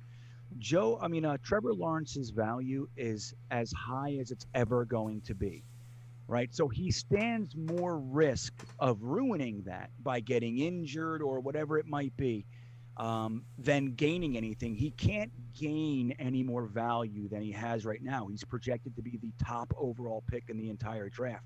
So I don't see it. I don't care. These types of rumors we're going to hear everything that you could think of before this all happens. I think that he comes out this year. Matt, what do you think about Trevor Lawrence? Yeah, I don't buy that for a second. Sorry, Don. I think that he's going to come out. We heard those. I feel like this happens every year. Like Joe Burrow supposedly wasn't going to play for Cincinnati. Like every single year, the team that picks first overall is a dumpster. Like they're not a good team. Like there's a reason why they're picking first overall. Like if you want to get into the league, you want to make your money, you suck it up and you turn that franchise around. That's how it works. Sorry, like. Yeah, no, I'm right there with you guys. I think there's no way that Trevor Lawrence doesn't come out. He's graduating in December anyway. Matt hit the nail on the head. Any team that's picking first overall is going to be a terrible team in the league, unless it's a team like San Francisco that loses a quarterback, in which case they're not taking a quarterback at the top of the draft. Or you'd need a team to trade up and move a ton of assets to come get you. And if you're going number 1 in the draft, that team's probably going to be pretty terrible as well.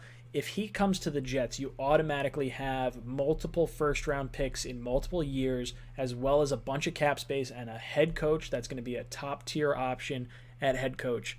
I think this is a good situation for Trevor Lawrence, regardless of what people want to say. And you might, if you want to look at it from the outside perspective, and you say, oh, well, the Jets can't develop quarterbacks. Well, when have they ever had a quarterback in the same stratosphere as Trevor Lawrence? It's really just Sam Darnold. And I would say that Maccagnan and Gase ruined Sam, not Sam ruining Sam. So for me, I would say very much go with Trevor coming out. He's going to come here. We're going to surround him with talent. He's going to get a coach that he wants. He's going to get a ton of players. I don't buy that he's going back. Not to mention, if he goes back to school, at the bare minimum, you're talking $30 million that he is leaving on the table. That is what it is, because he's losing a year off his potential free agent year. He's still getting the same rookie contract. It'll be slightly higher, I guess, because it's 1 year later. But that year of free agency that he's looking to hit, if that's 4 years into his contract, he's foregoing $30 million by going back to school. And I don't know if that's worth it. Ask Le'Veon Bell if he thinks it's worth it. I would say probably not. Chris Bucco, thank you for the super chat. I do not see a comment from you in there, so I don't think you have a question. I apologize if I missed that. Scotty178 says, if Sam Darnold would take an itty-bitty contract to stay with the team, would you still keep him? That is a very weird dilemma for me, I think. If the Jets have the number 1 overall pick, I say no. I would not hold on to him.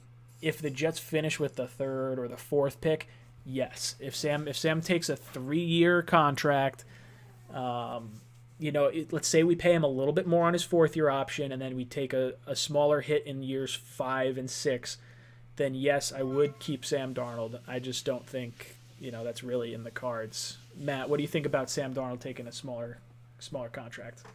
I don't think it makes sense for him to do that. And is this taking a smaller contract and drafting Trevor Lawrence, or is this just moving on with Sam, going forward as a quarterback? I'm kind of confused by the question.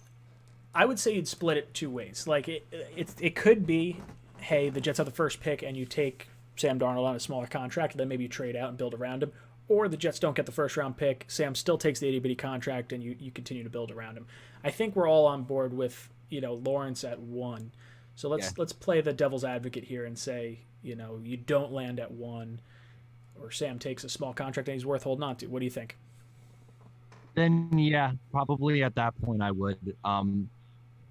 I put it's close, but him and Lance are pretty close for me. I'm not a big Fields guy. That's just me personally. Could he be good in the NFL? Of course. I've been wrong on prospects a million times.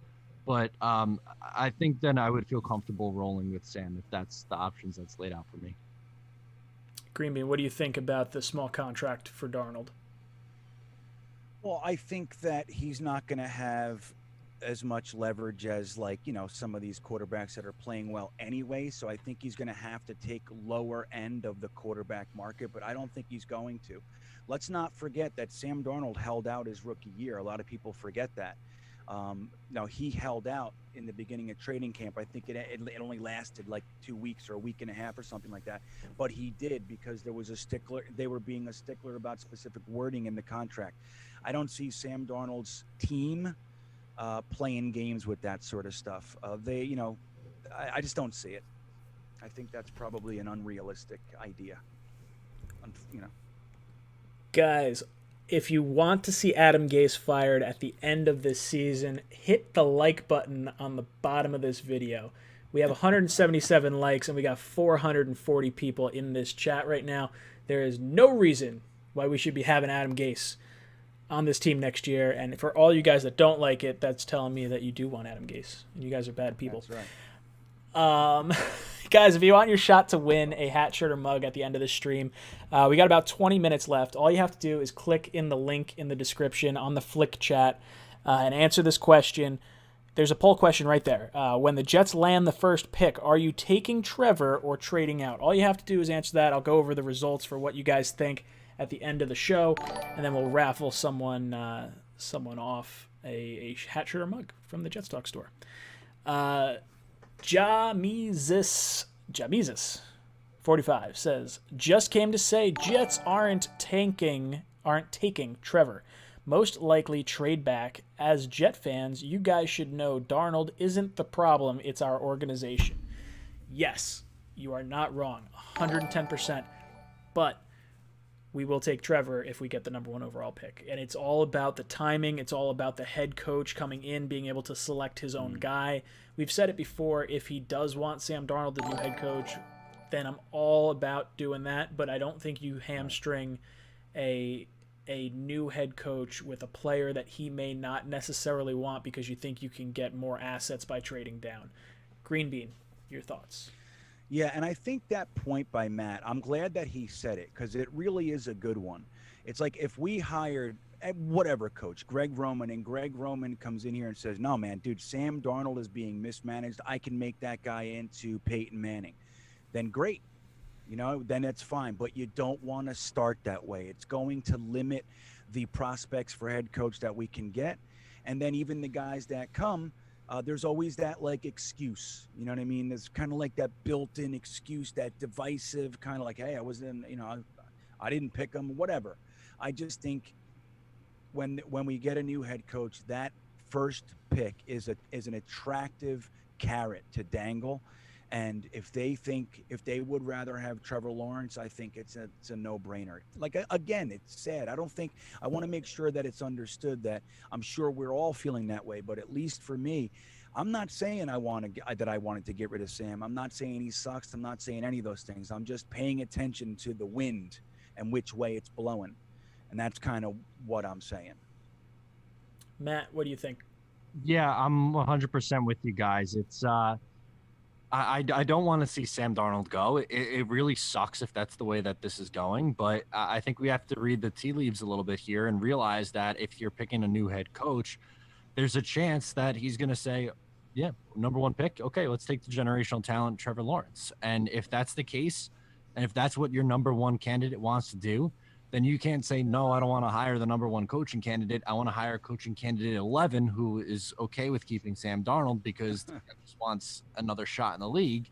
This is bad. Like, it's all dependent on what Douglas wants and what the head coaching candidates want. And honestly, that's all it comes down to in my eyes. Yeah. Judulation, Game Stradamus brings up an interesting point. When have the Jets drafted talent? If the Jets ruin him, meaning Trevor Lawrence, he will lose $500 million in contracts over the course of his career.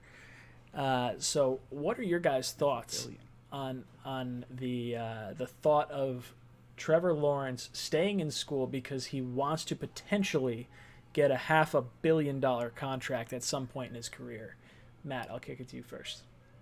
Then he's a bigger gambling addict than I am, I guess, because I just don't see how you'd be willing to try to do that and go back to school. And then, God forbid, you get hurt at school, and then that could impact your value.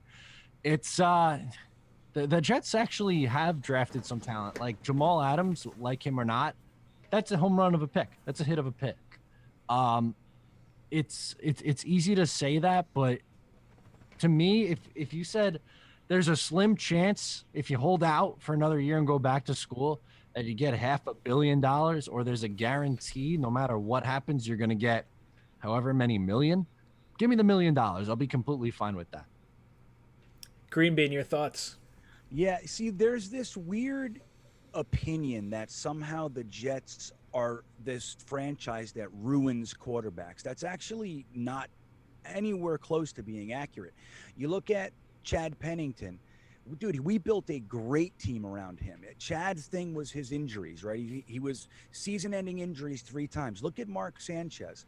He had the number one offensive line, the number one rushing attack, the number one defense. He had Braylon Edwards and his second year, Santonio Holmes, Cotchery, Brad Smith, LaDainian Tomlinson, Dustin Keller. So that was Chad Pennington was the weak link there. Our problem is we don't ever draft like we've only drafted 2 quarterbacks in the first round. Four, including Ken O'Brien and Darnold. 4.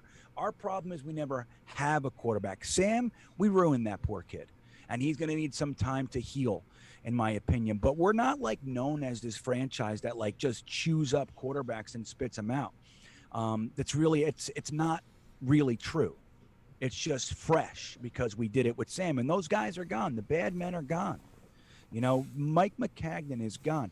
Look, Joe Douglas's first 2 picks of his GM career was a dominant style left tackle and a 6'3", 4.38 speed wide receiver. I mean, that were his, and then the rest of his, I think 4 of his next 5 picks were offense. So it's a totally different mentality that we have here right now. It's also team captains and all those kinds of things. He just needs time. We can't look at Joe Douglas and say, and his draft class is injured and go, the guy sucks. It's not true. Just like the same is true about this idea that we kill quarterbacks. That's not really accurate. Yeah, I would say the thought of Trevor going back to school scares the living daylights out of me. Or even, as some of the comments have said, what happens if Trevor comes out and refuses to play for the Jets? Kind of like what Eli Manning did, kind of like what Elway did. Look, it's a fear, and I'd say it's probably a less than 10% fear for me. I think whatever team is owning that first overall pick is going to be a bad team, and I think you're going to risk a lot by going back to school.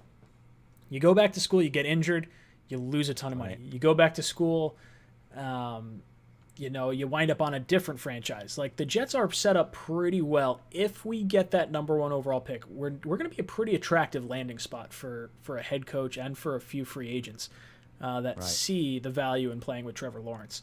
Not to mention all the draft picks. Like, us not having to trade up to get a quarterback, like, that's what, like, with Sam, I was okay. Give all the picks, go up and get your guy. But then you take a defensive tackle the next year. You just don't surround him with any sort of talent. It was a bad drafting from 2015 through 2017 leading up to the Sam draft. So there were a lot of issues there, for sure. But I think it would be a mistake for Trevor Lawrence to go back to school or to refuse to play with the Jets in lieu of another team. Like where's he playing potentially? Where would he refuse to come? Like, if he's not playing for the Jets, where do you think he wants to play for a bad team that's at the top of the draft? Because that's really what you'd be looking at. I think the Giants would be more attractive than the Jets for somebody. But you look at the Jaguars or the Detroit Lions or any of these perennial sucky teams, the Cleveland Browns. I mean, they're not known as great quarterback bastions either, man. You know what I mean? The worst, like I think Matt said it before, the worst team in the league picks first. It doesn't matter how you slice it. Look at Peyton Manning. He went to the Colts. You guys remember how bad the Colts were then? They were in the AFC East with us. The games used to be like 6-3. It was like the worst football you ever saw. And they sucked. When Peyton Manning went to the Colts, it changed everything. The New England Patriots were so bad, I didn't even consider them a rival. And they were in the AFC East. They were that bad. But they get a quarterback, and it turns it around. And now look at them. That's what, you got to remember. That's what happens. Look at the Saints. They were the Aints forever. Their fans were famous for wearing bags on their heads. And now look at them. They're the Hoodats, whatever they are. Completely. I don't think he's staying. Completely agree. Dan Hickey says, thoughts on Brian Daboll for head coach, the offensive coordinator for the division rival Buffalo Bills. I'd be all for it. I think he's built a good offense around Josh Allen. I'm still not 100% sold on Josh Allen. He's a very interesting quarterback. I think he's got all the tools to be really good, but there's something about him that just scares me a little bit. I can admit he's better than Sam right now. He's probably gonna have a better career than Sam's gonna have at this point. But I like what Brian Daboll has done for Josh Allen. I don't know how much of it is him versus maybe the head coach and the GM, but I think he's built an offense that is successful for Josh Allen.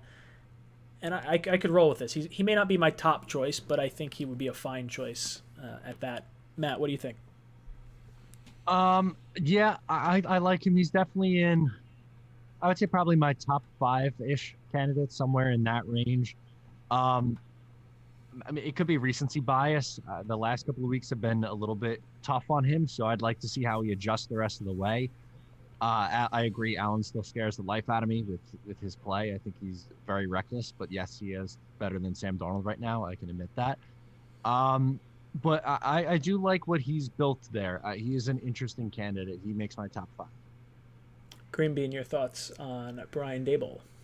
Well, I think Brian Daboll is doing a great job. I think that's really it's tough to argue that, especially with a guy like Josh Allen who just has a lot of deficiencies. He's making him into an NFL quarterback. So you got to give him that. That said, his resume doesn't really impress me. He was, I think, with the Cleveland Browns when they sucked. He was with the Chiefs when they weren't that good. If I remember, forgive me, I don't have it all fresh, but his resume isn't that strong for me. I think he's hot right now, but I'd like to see, before I'm giving him the keys to the New York Jets, a cursed franchise, I'd like to see a little bit more consistency from him.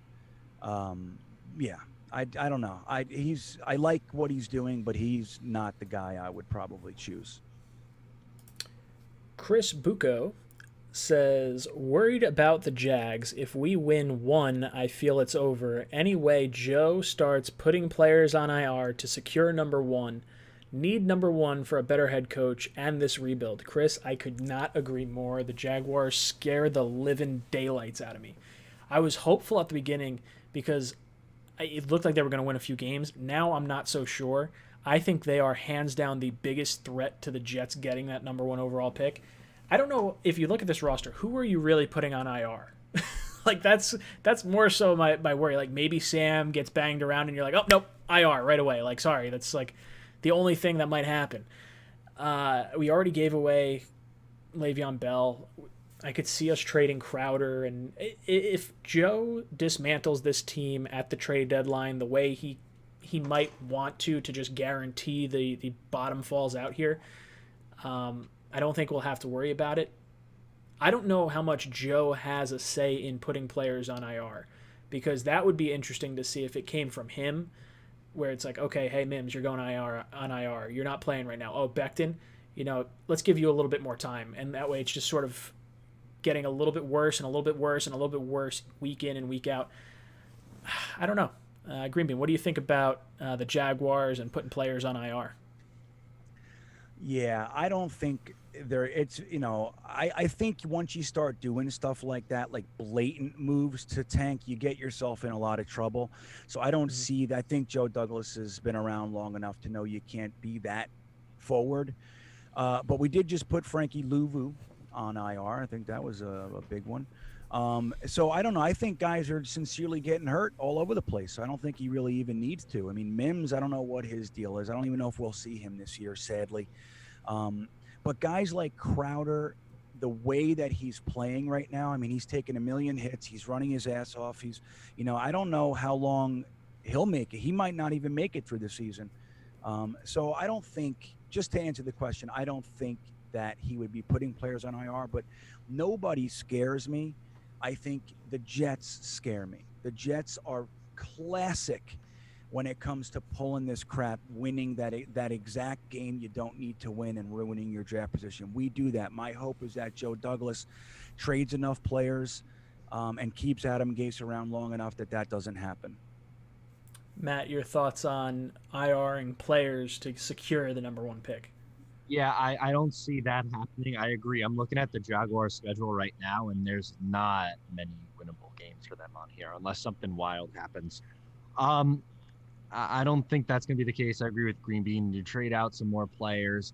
You have, Lamar Jackson continue to try to cover the best wide receiver in football the rest of the year, and you hope that you go 0-16 with Trevor Lawrence, I guess. Like, I don't think you're doing anything with IR. I want to get to this comment because it makes me a little bit happier. Ryan Panitz says, I go to Clemson, I saw Trevor, and I asked him about the Jets and said he would want to play there. That makes me feel a little bit better. I think my heart's not pounding quite as hard as it might have been a little bit before. People say, like, oh, he's telling close friends. I don't know. I have no idea. But his profile picture has him holding the basketball. That seems athletic. Clemson's athletic. It just sort of works out. That's my thought. Wait, is that real? Ryan, you are lying to me. You are dead to me for life. That's a BS. I will be so upset. I know. So I should reach out to my buddy that worked with me last year, because he goes to Clemson. He had a class with Trevor Lawrence, and he actually told me he's just like, he's dumb as rocks, like a really not bright quarterback, from what I heard in whatever class he was taking. Now, grain of salt here. The source that's coming from, while I know him and it is a firsthand source, he's not a very reliable source of information. So you got to take that with a huge grain of salt. With that being said, didn't Marino get a terrible score on the Wonderlic? I don't need a smart guy. I just need a guy that can play quarterback. This is true. Oh God, Hey. guys, yeah, go ahead. We didn't talk about McClendon. Ooh, let's talk about McClendon. We got a few minutes. I do have to end this within 5 minutes because otherwise it won't let me upload it as a podcast. I need to do it like under 2 hours. Steve McClendon, quick thoughts. Green Bean, go. I can't believe it. Surprised me. That's all I got. Matt, your thoughts. Did not surprise me. Good guy. Hate to see him go, but this is going to continue to happen. Yeah, I really like McClendon a lot. I was disappointed in it to an extent to see him go, but at the same time, I think it was absolutely the right move to make. I don't think there's any way that you hold on to a 34-year-old interior defensive lineman in the last year of his contract when you can get, a nickel. If you get a nickel for the guy, we saved $500,000 on his contract by getting rid of him at this point in time. Guys, we are at that point in the show where I'm going to raffle off a shirt. If you guys do want to get a Just End the Suffering shirt, if you head over to jetstalk.com, they are for sale over there. It helps support the channel. Get yourself some interesting merch. If you're not a Jet fan and you're watching the channel, kind of a good gag gift for the holiday season. So by all means, I encourage you to get a shirt. Let's see. Green Bean, give me a number 1 through 10. 1. Matt, give me a number 1 through 10. 6. Ooh, okay. All right, so the winner of today's shirt giveaway is going to be Fuck My Life. Fuck My Life. Please hit me up on the Flick chat, and you will get I'll get your information and I'll send you out a shirt. But guys, that's going to be it for us this week. Let's go around the panel. Let's get our closing thoughts. Green Bean, any last words for the panel tonight? Love you guys. Like Matt said earlier, I really do utilize this as a very effective therapy session, and I'm grateful for it. We do a live stream every game. Jet Nation YouTube channel. Come hang out. Matt, any last words for the panel? Yeah, that went really quick. That was a quick 2-hour session. I think I might need to buy some more time next week. Ton of fun as always, boys. Look forward to it. And yes, definitely check out the live stream with Green Bean. It's a ton of fun checking in there. And don't forget Matt's podcast. Matt, you got to plug the podcast every week. Come on, dude. Do it. New episode drop tomorrow. See? There you go. I love it. Guys, it's been fun. Thank you for flying with us. We'll be back here next week and at halftime of the Jets game. So make sure you tune in for that. Guys, this is Ryan signing off. Jets.